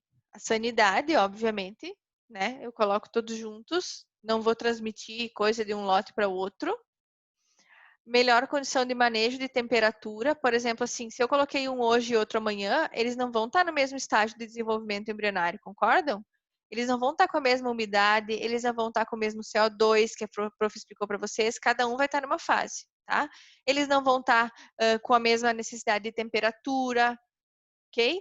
Então, pessoal, isso é muito importante, essa questão de que eu não tenho controle quando eu tenho distintas fases aí de desenvolvimento. Outra vantagem aqui é a questão de troca de temperatura, tá? Como assim, prof? Tu acaba tendo um custo de energia menor, tá? Vou explicar por que para vocês. Porque vai ter fases da incubação que os pintinhos que o embrião está produzindo calor. E aí, ao invés de vocês terem que aquecer o incubatório, vocês têm que resfriar o incubatório, tá? Se vocês colocam uma carga nova lá dentro, olha o que vocês fazem. A carga nova baixa a temperatura para a carga velha, vocês não precisam gastar energia, Entenderam? E a carga velha transmite o calor dela para a carga nova, que está com a temperatura baixa. Entenderam isso? Então, tem a vantagem dessa troca de temperatura quando a gente fala no estágio único. Tá? Então, tem algumas vantagens no estágio único e as desvantagens, né? Vocês vão acabar gastando mais energia, porque vocês não vão conseguir lotar toda a sala, né? E aí, quando tem embrião que não está produzindo calor, vocês têm que dar calor para ele, e quando ele começa a produzir calor, vocês têm que resfriar o ambiente para eles. A de estágio único, ela é bem mais cara, né? Por causa da capacidade de aquecimento e refrigeração, e tem a limitação de tamanho. Por exemplo, se eu coloquei uma carga lá, eu vou ter que esperar essa carga sair para colocar outra inteira, tá? Então, a gente tem incubadora de estágio único e de estágio múltiplo, ok? Claro que depois aí cada granja vai ter, cada incubatório vai ter lá a sua característica de utilização, mas vocês têm que entender pelo menos que existe essa diferença e por que vocês fariam uma ou não fariam, tá? A gente tem a ideia que assim, a de estágio a de estágio múltiplo, ela tem só desvantagens. Não tem só desvantagens. Por exemplo, tem essa questão aí de que eu aproveito a energia o calor, né, dos embriões em diferentes estágios para fazer o equilíbrio. Então, por exemplo, aí já seria uma economia. Mas ao mesmo tempo eu acabo misturando animais, eu não consigo fazer uma coisa tão específica para cada um. É que nem personal trainer. Achei o exemplo certo, tá? Achei o exemplo certo. Se eu for malhar e o Júnior for malhar, né? Para mim, o treino vai ser aeróbico porque eu preciso perder gordura. Para o Júnior, o treino vai ser de hipertrofia porque ele precisa ganhar músculo, né? Eu não estou dizendo que ele precise, mas enfim, ele é magro, ele perder gordura, ele não precisa, né? Que nem eu. Então, o que vai acontecer? O professor até pode fazer um treino lá para nós dois, mas não é o mesmo treino, não é o treino perfeito para cada um de nós, tá? Então, mais ou menos isso é o estágio único e estágio múltiplo. Não tem uma coisa personalizada. Em relação à incubação, ó, o ideal, se vocês têm mais de uma incubadora, é que vocês separem por idade das matrizes. Lembra que a Prof falou que isso aí era o principal pepino que a gente tinha antes do incubatório, tá? Então, exemplo aí, ó, lotes de até 36 semanas, depois de 36 a 45, e assim por diante. Quando chega lá em 45 semanas, o que acontece? Normalmente o ovo já é menor, então já muda a temperatura e a umidade que eu preciso. Normalmente a casca já é mais trincada, então aumenta a chance dos ovos bomba, né, de contaminação de lote. Outra coisa, quando eu libero aquela incubadora D, por exemplo, eu já vou liberar sabendo que ele é um lote de frango de matriz velha, né? Então a gente já sabe que os ganhos de produção não serão tão grandes. Então, normalmente separa por idade, tá? O que vocês acham de nós fazermos um intervalo agora, antes de eu entrar direitinho na incubação? Boa ideia. Boa ideia? Quem que falou aí, Frederico? Tá, boa ideia. Então, vamos fazer um intervalinho, nós voltamos às 3 horas, tá? Então, tá bom. Até daqui a pouco. Gravação aqui. Bom, então vamos agora falar da sala de incubação, né? Nós estamos falando de todo o manejo do incubatório. Agora os ovos chegaram, eles estão prontos para entrar na incubação, né? Na sala de incubação. O que é a temperatura normalmente da sala de incubação? 37, tá? Ponto 2 a 37,5. Temperatura ideal aí é 37,2. Por que eu coloquei uma atenção ali, ó? Essa atenção é porque o nosso foco, a nossa temperatura ideal, ela deve ser encontrada na casca do ovo. Não é para eu entrar lá na sala de incubação e medir a temperatura, olhar no termômetro que fica lá em cima. Eu preciso medir no ovo, tá? Por quê? Porque tem vários fatores que influenciam isso. Inclusive e principalmente a temperatura do próprio embrião. Então, às vezes, vocês vão ver a temperatura do ambiente, ela está em 37, né? Enquanto que a temperatura do embrião, ó, está entre 37,8 e 38,6, que é o que a gente deseja, tá bom? Então, a gente tem uma temperatura do ar, da sala, só que a gente tem que pensar que a temperatura, ela é dada tanto pela temperatura, quanto pela umidade, quanto pela velocidade do ar que está lá dentro ventilando. Então, nosso objetivo é o embrião. Quanto que tem de temperatura o embrião, tá? E aí nós vamos fazer essa aferição, então, com o termômetro aí infravermelho, agora vocês conhecem, todo mundo conhece ele, né? Que é o termômetro aí da pandemia, né? Os termômetros infravermelho, que tu encosta ali, ele já dá a temperatura. Então, vai lá no incubatório e afere. O ideal, para mim, no meu ponto de vista, essa foto tá errada, né? Por que ela tá errada? Porque eu tô pegando a minha mão, né? Com a minha mão nisso aí, a minha temperatura corpórea é uma, a do embrião é outra, e eu tô mexendo ele da casca. Então, eu deixo ele no lugar e coloco aqui, ó, né? O infravermelho com o ovo ali na própria bandeja, né? O ideal é nem tirar isso daí. Então, eu vou fazer sempre a aferição no ovo, tá? E não no ambiente. Em relação à umidade, nós temos lá, claro, um controle de temperatura, mas nós também temos um problema com a questão da umidade. Mas antes de falar da umidade, deixa eu falar uma coisa importante aqui, dessa coisa da temperatura. Por que essa temperatura é tão importante, pessoal? Porque depois que a gente tem lá o start, né, do desenvolvimento embrionário. Quando a gente dá o start desse desenvolvimento embrionário, eu não posso reduzir a temperatura. Um pouquinho que eu reduza já é suficiente para ter mortalidade, tá? Então, aí eu sempre mantenho a mesma temperatura dentro da incubação. Eu vou ter aí perda de água, né, em relação à umidade, que a prof já explicou para vocês, e essa perda de água, de umidade aí de H2O, ela é desejada, só que desejada na quantidade adequada, porque ela proporciona a formação da câmara de ar, tá? É só vocês irem no mercado e ver assim, ó, compra um ovo e deixa lá na casa de vocês por bastante tempo, tá?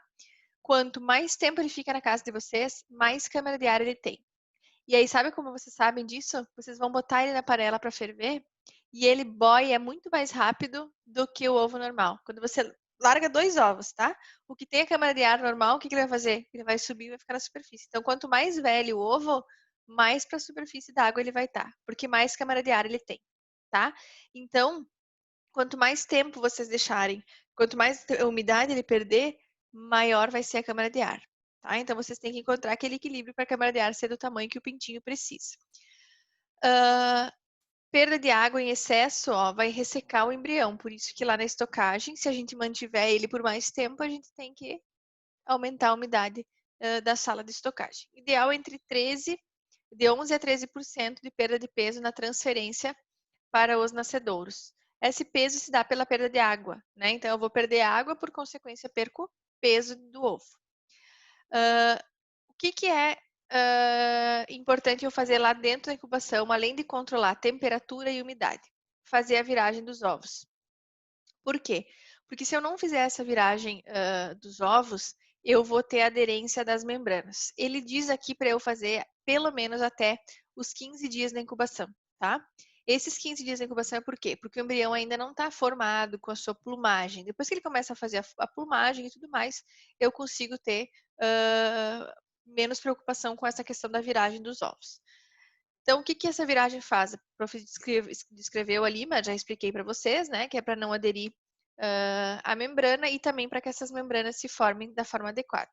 Aqui a prof colocou para vocês 2 vídeos que mostram esse sistema de...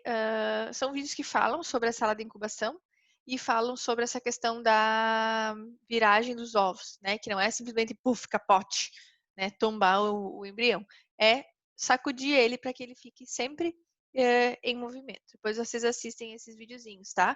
Esses videozinhos, eles fazem parte da aula. Eu preciso que vocês assistam. Eu não vou colocar aqui, porque senão a gente perde muito tempo e passa o tempo de aula que vocês têm. Mas vocês podem só clicar no botão aí e assistem, tá?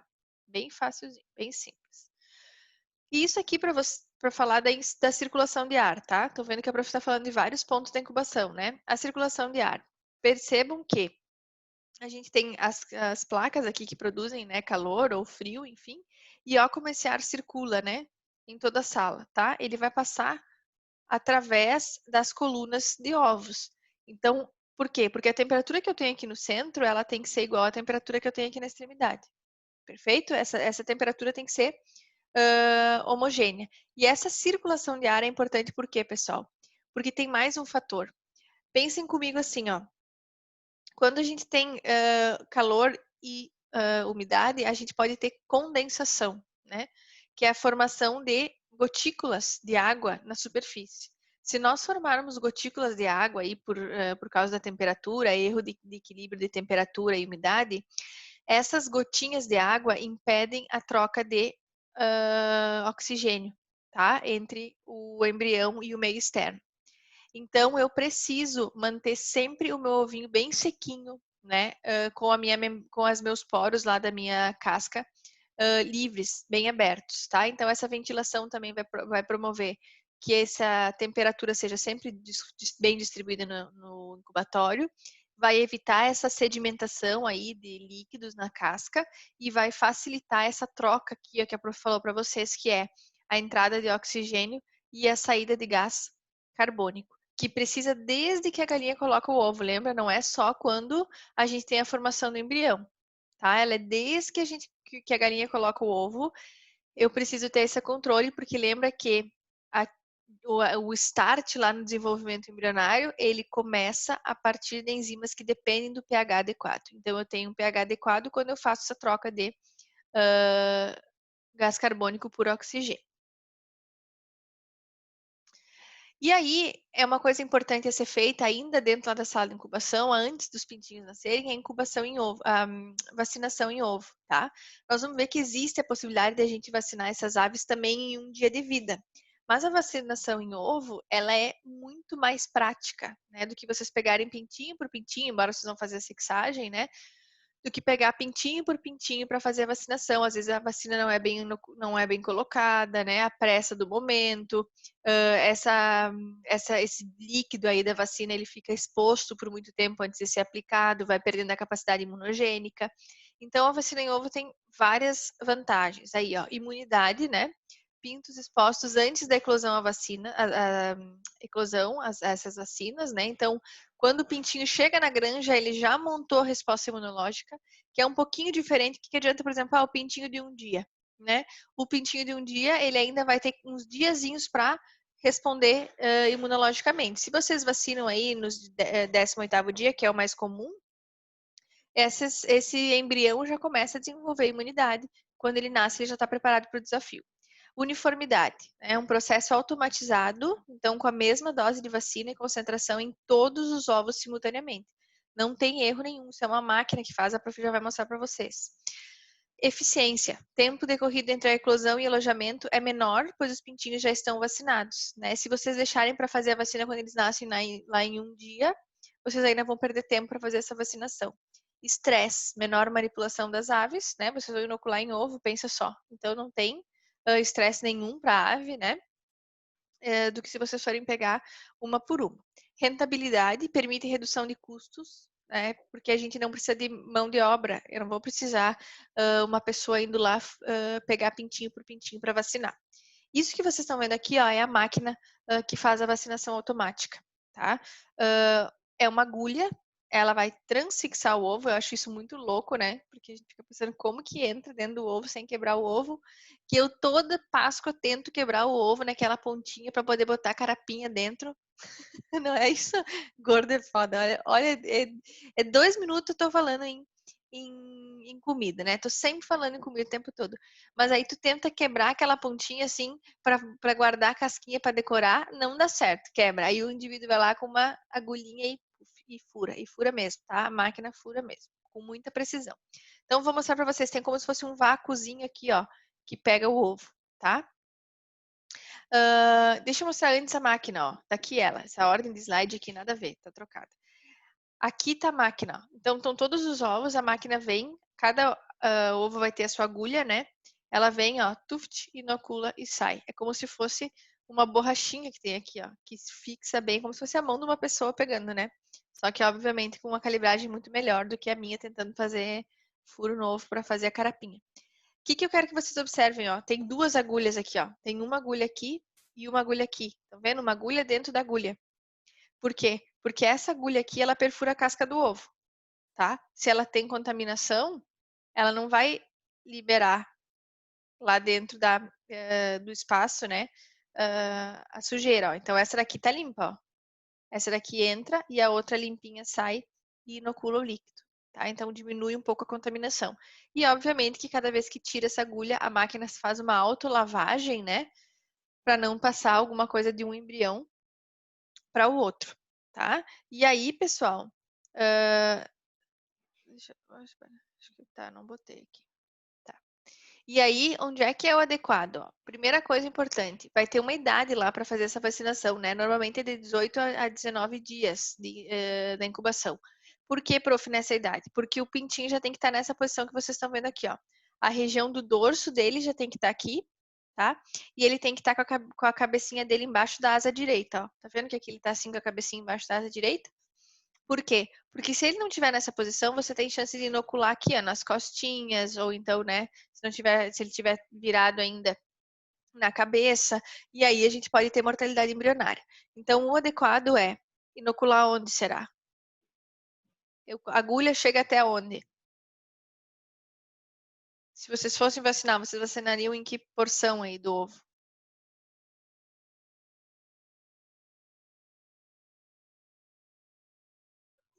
Perto do pescocinho dele, próximo ao olho.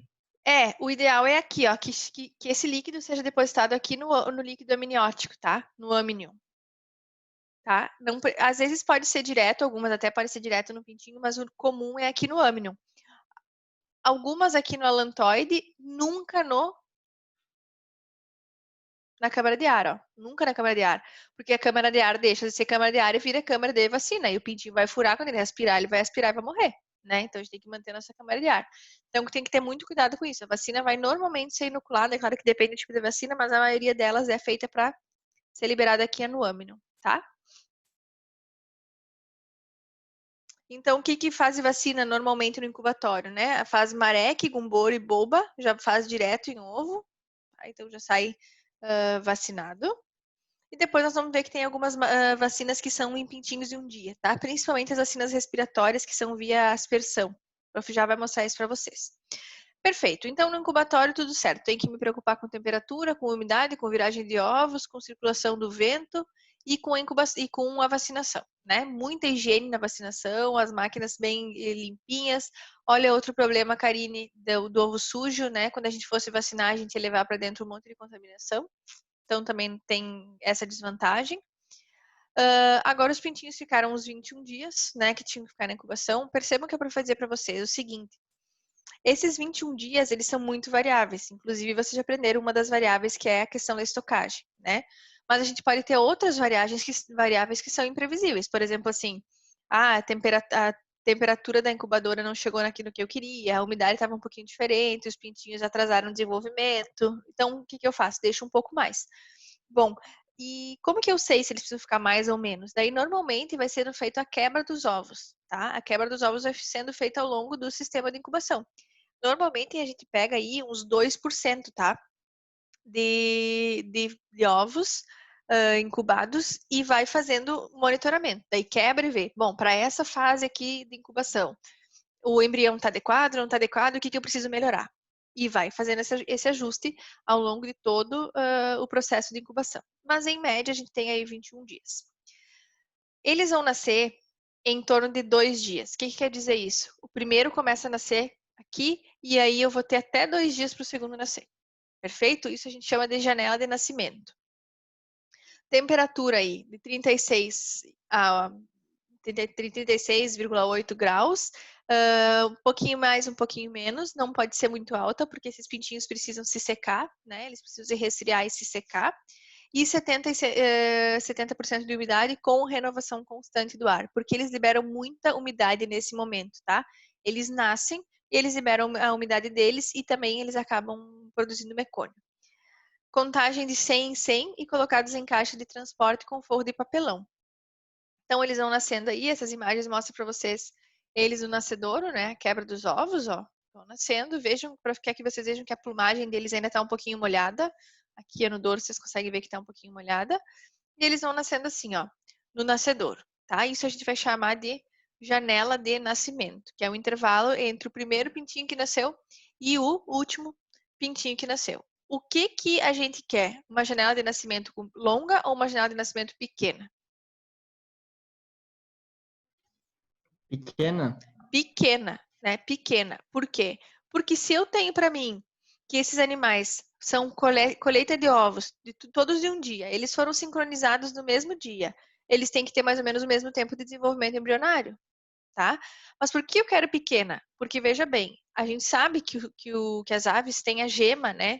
tem lá dentro da cavidade celomática e acabam utilizando os nutrientes da gema para sobreviver até que elas vão fazer a ingestão do alimento. Só que pensem só, quanto mais tempo eles ficarem utilizando a gema, menos energia eles têm para chegar lá dentro do alojamento. E eles ainda demoram um pouquinho para comer no alojamento. Então, quanto menor o tempo de nascimento, melhor. Porque eles vão logo para o resto dos manejos que tem que fazer, que normalmente é vacinação via aspersão, e de lá eles vão para a granja.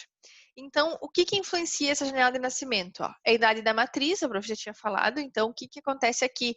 Quanto mais nova e quanto mais velha, mais problema eu tenho. Em geral, no pico de produção, isso não acontece tanto, tá? Quando a gente está no pico de produção, tem vários estudos que já mostram que a temperatura do embrião é mais alta, né? Ele tem mais vigor para eclodir. Então, normalmente em pico de produção, a gente tem uma janela de nascimento menor. E quanto as aves são bem jovens ou mais velhas, essa janela de nascimento vai aumentando. Temperatura do ovo estocado, né? Se ele ficou mantido na forma adequada na estocagem. O tempo que ele fica na estocagem. O peso do ovo, ó, estocagem, não incubação. O peso do ovo, a época do ano, né? A linhagem da ave. Tem ave aí que leva mais tempo, pode ser, aí querem pensar em linhagem, podem pensar nas linhagem de postura ou linhagem de matriz, tanto faz. Isso aí é por empresa mesmo, e o tempo total de incubação, tá? Então, tudo isso daí pode afetar a nossa janela de nascimento. E a gente busca uma janela de nascimento curta, né? Que aconteça aí no máximo até 48 horas. Quanto menos, melhor. Então, olha só, aquilo que a prof falou antes, né? Dei um spoiler. As aves nascidas, elas vão permanecer no nascedouro até que todos os ovos tenham eclodido, né? A maioria dos ovos tenham eclodido. Em geral, elas vão ficar 504 a 510 horas de incubação, que é aqueles 21 dias, dá em média. Quanto mais tempo de janela de nascimento, maior jejum alimentar. E eu trouxe aqui uma coisa para vocês que é uma curiosidade, né? Que é a questão da nutrição em ovo. O que a gente está vendo aqui? A gente tem o ovo, ele tem a gema, né? Esse embrião vai ter a gema, ele vai utilizar a gema, e até que ele comece a ingerir uma dieta exógena, ele está em balanço energético negativo. Concorda comigo? Ele vai começar a perder aí a gema e não vai ter nutriente. Então, algumas pesquisas de nutrição já estudam essa nutrição em ovo, que é inocular, né, para o embrião um nutriente que ele consiga utilizar além da gema enquanto ele estiver ainda no ovo. Por exemplo, vocês inoculam lá a vacina no 18º dia, fazer um manejo, por exemplo, que pudesse fazer uma nutrição junto com essa vacina, tá? Só que daí aí entram os problemas. Quer ver, ó? Porque se eu já fiz uma vacina nos 18 dias, eu não vou fazer todo um manejo, por exemplo, nos 20 dias de incubação para nutrir o ovo. Eu vou aproveitar aquele manejo da vacinação, senão eu vou ter mais dano, né, de manusear esse embrião do que vantagem, porque ele está dentro de uma incubadora, né? E aí eu tenho que fazer tudo isso dentro da incubadora, senão eu vou mudar a temperatura. Eu não posso tirar os ovos da incubadora para fazer nutrição em ovo. Não tem sentido, senão aí o meu ganho energético já foi perdido com esse estresse aí. Só que daí o que acontece? Existe um limite de ml que tu pode colocar dentro de um ovo. E aí a vacina já excede esse limite, tá? Então, não vou colocar a vacina, mais a nutrição. Outra coisa importante é que componente, né, que eu vou colocar que seja aproveitável pelo pintinho.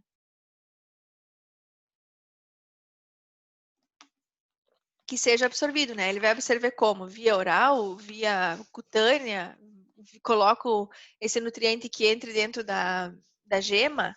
Outra coisa, até que ponto esse nutriente ele não vai ser reconhecido como uma substância exógena, vai criar uma reação, né?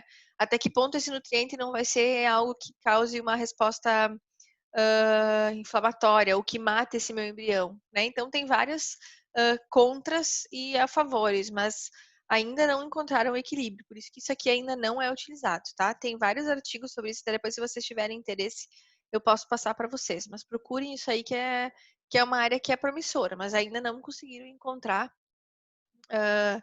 uma justificativa plausível, né, para fazer isso, um custo-benefício que vale a pena, tá? Isso aqui é aquilo que a prof acabou de explicar, tudo isso que está escrito aí. Bom, e aí como é que eu vou medir, né, a minha qualidade de incubação? Então, eu não vou pedir para vocês decorarem isso, fiquem bem tranquilos. Ai, prof, vai botar cálculo de qualidade de incubação na prova. Eu não vou botar isso aí. Hoje em dia tem tudo software que calcula isso aí. Vocês colocam lá o número de pintinhos e o número de ovos incubados e ele calcula tudo para vocês, tá? Mas vocês têm que saber de onde que surgem esses índices, ok? Então, por exemplo, índice de eclosão, né? O esperado aí é 86%. Então, como é que eu vou fazer uma índice de eclosão? Eu vou fazer os pintinhos que nasceram, né? Os pintinhos bons, dividido pelo número total de ovos incubados, que foram aqueles ovos lá que eu deixei passar lá na minha seleção, lembram? E aí multiplico por 100, obviamente, porque isso é uma porcentagem, né? Eclodibilidade, então os pintos nascidos, o que a gente espera aí é 92%, é os pintos nascidos com o número de ovos férteis incubados. Então, aqui já tem um dado um pouquinho diferente, ó. A eclosão é tudo que eu incubei, né? E a eclodibilidade é aqueles que eu, ao longo do meu sistema de produção, eu fui verificar se ele ficou, se ele estava fértil ou não estava, né? Eu tinha certeza que era o meu número fértil, não é simplesmente o número total de ovos que eu coloquei lá. É os que eu tenho certeza que sabidamente são férteis, porque os que não eram férteis, é óbvio que não vão eclodir, né? Daí eu vou ter um índice que não é verdadeiro. Fertilidade, então, ovos férteis, tá? Dividido pelos ovos totais. Isso aí é muito mais para matriz, né? Eu uso muito mais esse índice no matrizeiro, porque daí eu vejo lá assim, ah, as galinhas colocaram tantos ovos e desses tantos ovos eu sei que 90% foram férteis. Mas quando que eu vou saber isso? Eu só vou saber depois do final do processo de incubação, entenderam? Porque pode ir algum ovo para dentro do incubatório que não era fértil e que vai saber só depois, ok?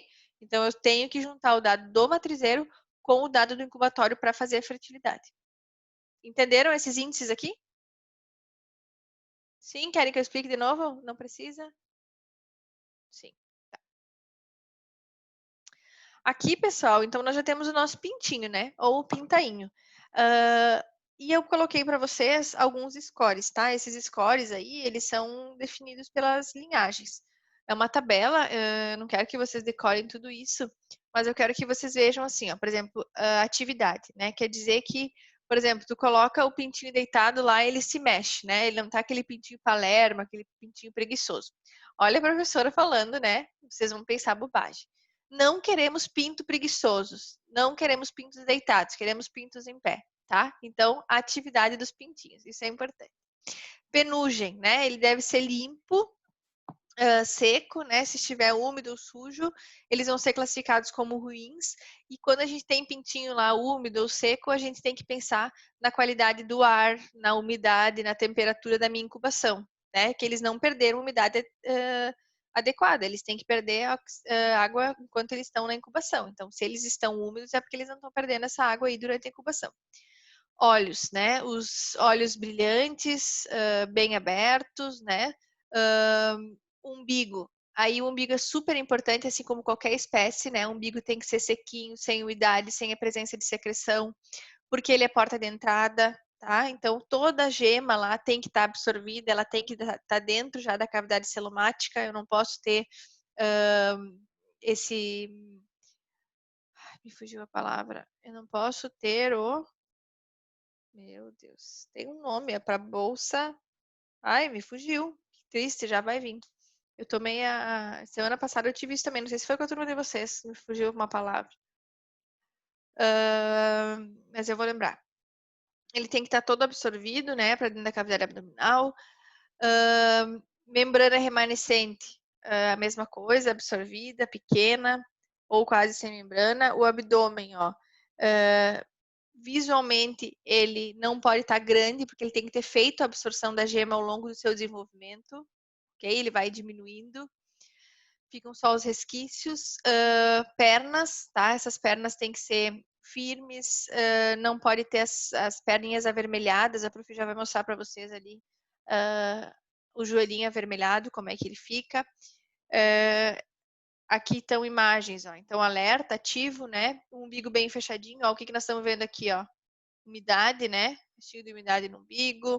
Olha aqui a perninha vermelhinha, ó. Isso aqui também não é o ideal, né? Então, quer dizer que ele não tá bem sequinho. Penas macias, hidratadas e bem desenvolvidas. Aqui a gente tá vendo a plumagem bem sequinha, ó. Tá vendo? Ela tá bem sequinha. Não tá emplastada. Outra coisa importante é o comprimento, né? Além de pintinho em pé, nós queremos pintinhos compridos, né? Pintinhos grandes. Então, professora, que horror! É, assim vocês gravam, porque tem que ser essas bobagens aí, tem que falar essas bobagens para vocês gravarem. Nem adianta me dizer que não. É tudo pelo aprendizado, né? É o sacrifício pelo aprendizado de vocês. Então, vocês vão ter que avaliar o comprimento, né? Daqui do bico, então, até o último, até o dígito lá. Isso aqui, essas medidas, elas são por linhagem, então vocês vão ter lá uma tabelinha, né, para seguir também. E aí aqui vocês vão ter, então, o comprimento, quando eles são considerados pintos pequenos e quando eles são considerados ideais e quando eles são, perdão, os pequenos, né, o comprimento e a idade do lote, tá? Então, quando é jovem é um pouquinho menor, ó, o ideal que a prof falou, e quando é velho também vai ficando maior. E aqui a sexagem. Quem que tinha me perguntado semana passada da sexagem? Não tá aí hoje? Então, aqui a sexagem, ó, porque vocês sabem que quando esses pintinhos vão para a granja, às vezes a gente tem lote de macho, lote de fêmea, e algumas vezes os lotes são misturados. O ideal é que isso seja separado, porque a conversão alimentar é diferente de um sexo para o outro, o ganho de peso é diferente, né? A voracidade é diferente. Então, o ideal é que a gente separe esses lotes. Mas muitas vezes eles acabam fazendo mistura, quando sobra um daqui, outro dali, para fechar o número de lotes, eles acabam misturando. Mas o ideal é fazer separado. Então, aqui nós temos a sexagem, ó, que se faz pela asa, tá? Pelo empenamento da asa. Eu acho isso aqui muito legal, né? A gente sabe que não existe dimorfismo sexual nos galiniformes aqui, né? Nas galinhas, enfim, frango de corte e frango de postura, a gente não tem dimorfismo sexual. O que é esse dimorfismo? Tem a deposição de cor, né? Cor diferente das penas, não tem como olhar pela coloração e dizer, então se faz a partir do empenamento. E aqui a gente tá vendo o macho e aqui a fêmea, ó. O macho, ó, as penas primárias, elas são todas do mesmo comprimento, ou menores do que as de cobertura. E as fêmeas, as penas primárias, ó, são maiores que as de cobertura. Então, quando a gente olha aqui, ó, as fêmeas, ó, tá? Elas são maiores. E aqui é a do macho. Tem uns videozinhos na internet, até não coloquei para vocês, coloquem aí para ver. Sexagem de frango. Gente, essa senhora aqui, esse senhor aqui, eles fazem absurdo, assim, tipo, acho que até num dos videozinhos que eu coloquei pra vocês, até tem, eu acho. Eles fazem, tipo, sexagem de 1.500 aves num dia, né, num turno, uma coisa assim, é absurdo. E se vocês, não sei se vocês já viram, mas olhem esse vídeo, eles fazem assim, olham, tchuf, tchuf, tchuf, tchuf, tchuf, tchuf, um pra cada lado, assim, muito, muito rápido. Eles são... Nossa, agora aumentou o volume da barulho. Eles são muito rápidos, tá? Então, e aqui o que vocês estão vendo é isso, ó. Macho, fêmea, por exemplo, né? Escolhe a cor e vai registrando aqui no botão a contagem, tá? Bom, lá na sala de pintos, depois que esses animais nascem, nós vamos fazer a vacinação, né? Algumas vacinas que não foram feitas em ovo, tá? Aí a gente pode fazer também vacinação para marek, vai depender da empresa. A maioria já faz em ovo, tá? Vai fazer aí Newcastle, se for área que é com vacinação de Newcastle, porque nós vamos aprender que não são todas, né? Bronquite infecciosa das galinhas, que é o coronavírus, que é aquela palestra que a prof vai deixar aula para vocês. Bolba aviária, tá? Que é aquela que vocês... que a ave faz aquelas lesões nodulares, né? Na pele, principalmente. Pode ter na boca, esôfago, enfim, mas normalmente isso a gente vê na pele. E a doença de Gumboro, que é uma doença imunossupressora, que é bem importante, tá? De aves jovens aí que vai acometer a bursa de Fabrícios, por isso que é chamada de doença de Gumboro, né? Porque causa lesão na bursa de Fabrícios, ou isto, tá? Perdeu um negócio agora, eu ia falar um negócio que esqueci, tá? Era isso. Sala de preparo de vacinas, a gente vai ter para poder fazer essa vacinação e controle de vacinação. Bom, a gente sabe que isso aqui nem existe mais, né? Muito, assim, essa questão da vacinação manual. Mas eu coloquei umas fotos bem antigas aqui para vocês saberem como isso funciona, tá? Então, aqui, antigamente, né, pegava um pintinho por um, ó, e fazia vacinação. Pensa na trabalheira que dava isso aí, né? Júnior, imagina todos os pintos que chegam aí na granja serem vacinados um por um. Meio impossível. É impossível. Impossível não, né? Porque faziam, mas É, iria mas demorar uma semana, mais ou menos. isso, por isso que a avicultura teve que se tornar tecnificada como é hoje, porque isso aqui é totalmente inviável, né? Só imagina. E quantos tu tem alojado hoje, tu sabe? Num lote? Tem 3 lotes com 62 mil e mais um com 27.500, eu acho que é. É, daí só imagina, 62 mil é só um lote, então só para o júnior imagina quanta vacinação, né? Então não faz sentido nenhum. Aí tem essa outra forma, que é aqui tá a agulha, né? Aí o ideal é vacinar sempre aqui, nessa região, do dorso.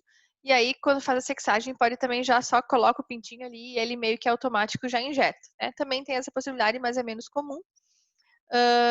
E aqui sim a gente tem por aspersão. Ó. Essa aqui é muito utilizada principalmente para vacina respiratória, tá? Que daí entra a doença de Newcastle, aonde tem vacinação. Aqui, por exemplo, no Rio Grande do Sul não vacina para Newcastle, nem em Paraná, nem em Santa Catarina. Bronquite infecciosa das galinhas, que é o coronavírus, né? Que também causa lesão respiratória. São exemplos de vacinas que são realizadas via aspersão. Ó. Então, isso aqui libera aqui no ar e os pintinhos respiram, né? Normalmente essas vacinas são vivas atenuadas, tá? Então tem o vírus, só que o vírus não numa carga tão grande capaz de causar doença, mas elas conseguem desenvolver uma resposta imunológica, principalmente quando é utilizada a primeira dose da vacina, né? Aí a gente utiliza assim por aspersão. Uma que é importante é a vacina da boba, tá? Que a da boba, sim, ela é feita injetável, porque tem feita na membraninha da asa, e aí vocês precisam verificar a pega, tá? Que é verificar depois de um tempo que você aplica a vacina, ela faz como se fosse um nódulozinho assim, sequinho, tá? Que é que tu faz essa vacina por escarificação, que a gente chama. Ela é uma agulha dupla, e aí você coloca assim na membraninha da asa, né? E aí ali tu inocula a vacina, tá? E ela faz, depois você passa, depois de um dia ou dois, verificando a pega, para ver se a vacina mesmo foi aplicada, tá? Mas é uma das poucas ainda que é assim, injetável, a maioria por aspersão. Aqui tem outro exemplo, ó, que é uma caixinha fechada, né? Mais antigo esse método, obviamente. E aí os pintinhos estão recebendo aí a dose da vacina. Perfeito? Então, temos muitas vacinas que já são feitas no incubatório, sim, isso facilita muito, né? Por exemplo, aí, quando é postura comercial, digamos que essa matriz aí, esses pintinhos que estão aí não são frango de corte, né? São uma poedeira. E aí, sim, quando é postura, acaba tendo que fazer reforço das doses, daí vocês acabam tendo vacinação nas poedeiras, tá? Mas os frangos de corte nem faz mais vacina a campo, né? Porque já foi feito tudo no incubatório, e elas não vivem tempo suficiente para declinar os anticorpos da vacinação, tá? Elas vão ser abatidas antes que elas tenham a diminuição dos anticorpos na circulação sanguínea. Na expedição, então, que é quando a gente vai liberar essas aves, né? A gente faz a pesagem amostral para ter um peso médio do lote. Não pode ser inferior aí a 37 gramas, só que percebam, isso varia muito conforme a linhagem, né? Os pintinhos vão ser agrupados, então, de acordo com a idade da matriz. Por quê? Porque tem muito problema que está relacionado àquilo que a Prof falou da questão da idade. Por exemplo, no meu doutorado eu trabalhei com uma doença que se chamava a artrite viral, né? Ou também conhecida como doença do joelho verde, que é causada por um reovírus, tá? Que é o reovírus aviário. O que acontece? Essas aves, elas eram vacinadas para o reovírus, só que o reovírus, ele é um vírus que ele muta muito, tá? É que nem esse do coronavírus e o vírus da influenza, e ele muta muito. Aí, o que aconteceu? As aves eram vacinadas, só que as cepas que continham na vacina não eram cepas que conferiam imunidade para cepas de campo, tá? E aí, o que foi verificado? Lá na condenação do abate, 60% de condenação eles tinham de joelho no abatedor, tá? 60%, por causa dessas lesões de joelho verde. Isso não é doença de importância em saúde pública, tá? Mas o que acontece? Ninguém vai comprar um frango com um joelho verde, né? Uma coisa hemorrágica lá. Ninguém vai querer comprar isso. Então, eles acabavam tendo que fazer a condenação. Muito bem. O que a gente foi fazer? Foi fazer um rastreamento para ver, né, quando a gente estava fazendo o diagnóstico dessas aves, o que poderia ser o problema disso, até a gente chegar no vírus. E aí, nesse levantamento todo, a gente chegou à conclusão que os lotes de pintinhos que tinham essa lesão eram lotes provenientes de matrizes mais velhas, ok? Então, as matrizes mais velhas, elas acabam diminuindo a capacidade de passar esses anticorpos, né, para a sua progenie. Não que elas já não tenham tido contato com vários patógenos, elas tiveram, inclusive, mais do que as aves jovens, mas elas não têm mais essa capacidade de passar tantos anticorpos. Então, os animais acabavam sendo animais mais fracos, que adoeciam com mais facilidade, mais desuniformes, tá? E essa desuniformidade também predispõe à doença. Então, sempre vai separar esses lotes por idade da matriz. Aqui uma plataforma de embarque, né? Então, aqui a gente já tem a entrada aí para os caminhões acoplarem. E aí, esses pintinhos vão em caixas separados para diferentes granjas, tá? Vamos fazer de conta que isso aqui são pintinhos de corte, então eles vão lá para a granja do Júnior para alojar, né? E aí na próxima aula nós vamos estudar como é que eles vão ser criados a partir daí, como é que o frango de corte vai ser criado na granja. Se eles forem poedeiras comerciais, eles vão viajar um pouquinho mais, aí só na outra semana que nós vamos entender como é que funciona a criação das poedeiras comerciais, tá? Mas então agora eles são animais que vão para o comércio. A matriz, a mãe deles, essa aí não vai ser comercializada, porque lembra que ela ainda está produzindo genética, né?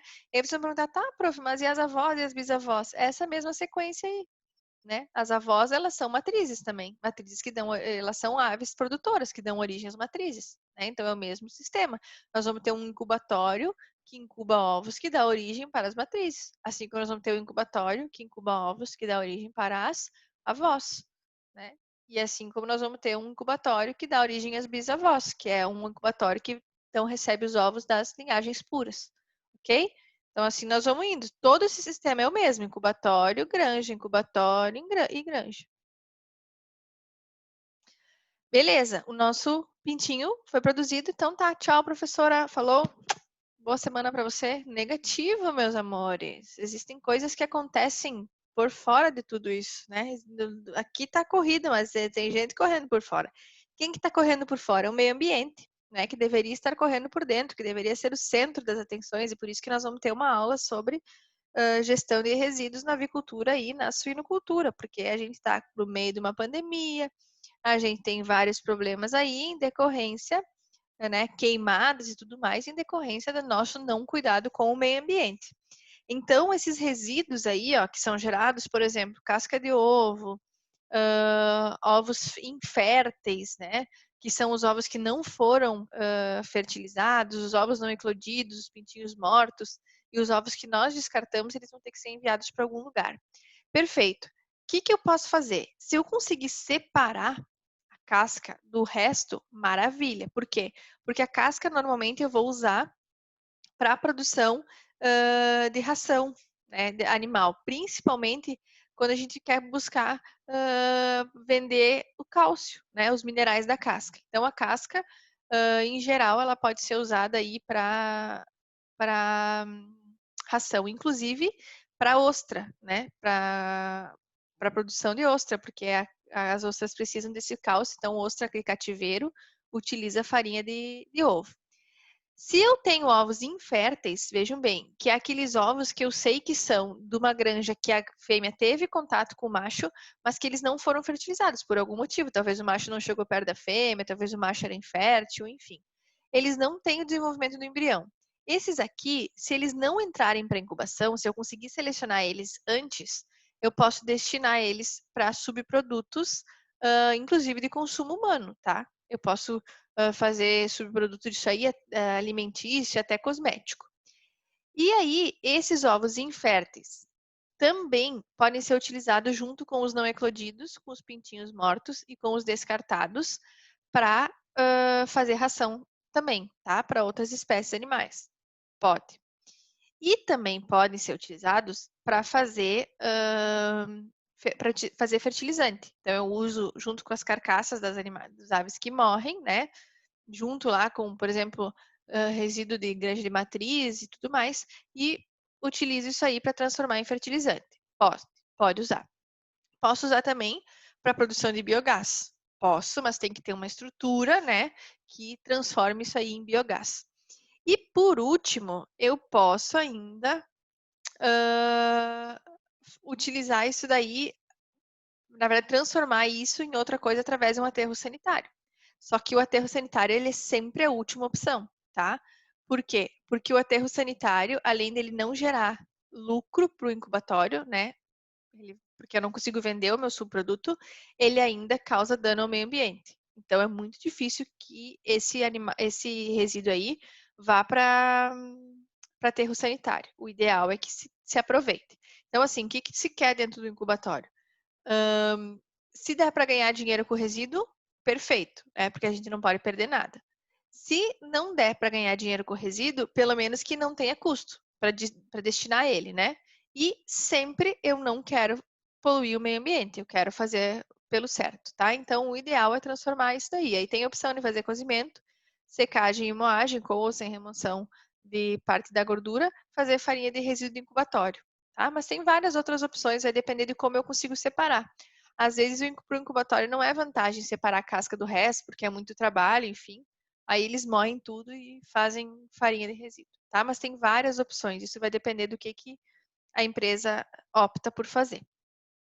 Bom, e em relação a tudo isso, nós temos que pensar aqui que a professora falou sobre o manejo de incubação, do manejo de incubatório, falando no mundo perfeito, né? No maravilhoso mundo de Walt Disney, naquele mundo perfeito em que a gente não tem erros, que a gente não tem contaminação bacteriana, que deu tudo certo. Mas a gente tem que contar com a possibilidade de contaminação do meio ambiente. Então, a gente faz monitoramento. E isso aí inclusive, definido em legislação, né? Existem lá, então, os monitoramentos que são feitos dentro do incubatório. Esses monitoramentos podem ser feitos por várias formas. Por exemplo, aqui a prof está mostrando para vocês as placas de meio de cultura, e essa aqui a gente está falando de uma placa por exposição. O que é essa placa? Eu sou a veterinária responsável pelo esse incubatório, daí a cada 15 dias eu vou para dentro do incubatório, abro uma placa e passo assim no ar, passo com a placa por dentro do incubatório. Se tiver bactéria, elas vão crescer aí nesse meio. Esse meio é um meio não seletivo, obviamente, né? É um meio que cresce um pouco de tudo. Depois eu vou fazendo seletividade se eu achar que, se crescer alguma coisa, eu achar pertinente. Outra forma é fazer swab, tá? Então a gente pode fazer aí swab de superfície, swab de chão, né? Swab de arrasto do incubatório e semear na placa. Outra opção também, tem umas placas agora que faz que, bom, todos vocês já viram placa de Petri, né? Que tem aquele meio de cultura. Tem outras opções agora que o meio de cultura não fique para baixo da placa, que ele fique para cima, tá? Daí o que acontece? Você esfrega aquele meio de cultura, deu para entender? Que fica uma gelatina, né? Deixa ele saliente assim na placa. Aí quando vocês passam, ó, por exemplo, tem uma coisa aqui, ó, não sei se vocês conseguem ver. Tem essa base aqui, né? Olha, ficou perfeito esse negócio que eu arrumei. Normalmente o meio de cultura vai até aqui assim, ó, dentro, daí vocês semeiam. Daí, quando esse aqui é a disposição de superfície, vocês podem fazer o meio vir até aqui, ó, mais ou menos, né? Daí vocês só viram ele quando ele tá duro, espalham assim em cima de alguma coisa e pegam as bactérias dali. Também é uma opção, tá? Que é esse que fica sobrando. Então, na verdade, aqui tem uma tabelinha que a prof mostra mais ou menos para vocês, ó. Vocês vão fazer exame das máquinas, né? Fazer monitoramento das máquinas. Com o quê? Com placa, com penugem, com swab. E daí cada um deles tem um objetivo. Sempre monitorar salmonela, contagem de fungo, contagem bacteriana. Isso aí vai ter um cronograma lá, né? Que são os procedimentos operacionais padrões de dentro do incubatório. Outro monitoramento, além do bacteriológico, é o monitoramento embriológico, né? Que é o que a gente chama de embriodiagnóstico. Então, não é porque isso aqui foi fertilizado lá dentro da grande matriz que a gente não tem que monitorar as partes. Então, o prof foi falando ao longo da aula, lembram? Que a gente tinha quebra de ovos, que tinha que ser em média 2%, né, do nosso lote. E aí a gente vai fazer, a partir desses 2%, a fertilidade, a mortalidade embrionária, aqueles cálculos, e vamos ver também. Por exemplo, eu tenho mais embriões que estão morrendo na semana tal. Isso aqui está relacionado a quê? Erro de temperatura, erro de umidade, tempo de estocagem, qual que é o meu problema, tá? Então, isso aí a gente chama de embriodiagnóstico. Então, dentro do incubatório, além de todo o fluxograma que nós aprendemos, tem alguém que está cuidando dos resíduos, alguém que está cuidando da questão microbiológica e alguém que está cuidando do embriodiagnóstico, que é a quebra dos ovos, né? Vai lá fazer um monitoramento a partir da quebra dos ovos. Aqui só tem alguns, então, dos fatores que estão relacionados ao não nascimento. Então, aqui, ó, a maioria, né, os 25%, ó, o que que é? Sala de estocagem, ó. Sala de estocagem. Então, a estocagem, ela é um ponto crítico de controle, né? Ela é um ponto crítico de controle. 25% dos problemas são aqui. 20%, ó, são infertilidade mesmo. Então, isso aqui é matriz, né? O problema ou tá lá na minha matriz fêmea ou na minha matriz macho, essa infertilidade. Mas eu só consigo ter esse dado quando? Depois que eu incubei e vi, né, o quanto de animal lá, quantos ovos eram férteis, que eu tenho que esperar o desenvolvimento para saber. Lá na granja ainda não consigo. Depois aqui é 12% contaminação, então principalmente contaminação de cama, provavelmente, né, ou no transporte. Depois 10% aqui entra dano no ovo, mas aí também muitas vezes porque a casca é frágil, né? Os outros 10% aqui é a nutrição da matriz, esses outros 10% por doença, então vejo como doença ainda é baixo, né?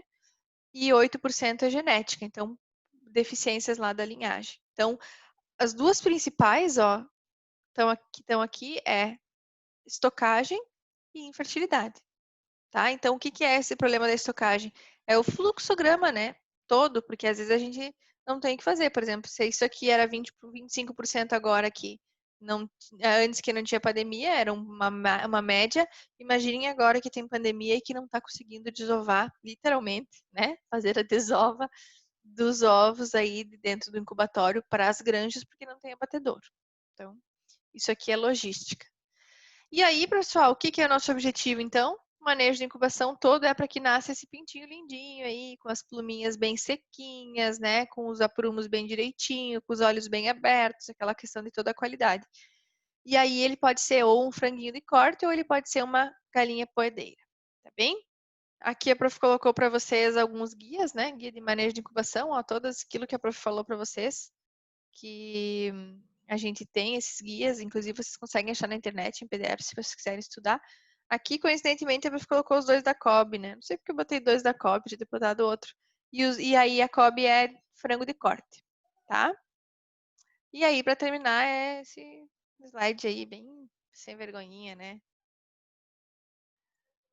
Que isso aqui é importante vocês entenderem. Esse aqui é um frango de corte. Ele teve origem em um ovo embrionado. Esse daqui é um ovo de origem numa poedeira comercial, tá? Então, na verdade, esse carinha aqui, ó, ele é como se fosse o tio desse daqui. Você consegue entender no escalonamento? Porque quem colocou esse ovo aqui é uma matriz de corte, uma ave de postura que está na mesma linha do frango, ó. Né? Acima dele está quem? A matriz. Tá? Então, esse aqui é o Zé, que é filho aí, um filho que não nem é filho, né? Que não existiu, não tem célula aqui embrionária, de uma ave de postura. Então, cuidem para não confundir, tá?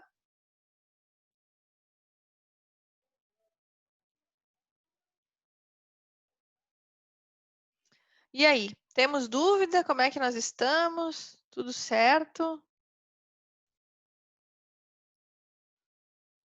Deu para entender? É difícil? É fácil? Vocês têm perguntas? Não tem? Mais ou menos. É bastante coisa. É bastante coisa, né? Tá, mas é tudo coisa bem autoexplicativa, assim, né? Sim, bem tranquilo. Não é uma coisa assim, nossa, não é uma patologia da vida, nem, né? É mais tranquilo.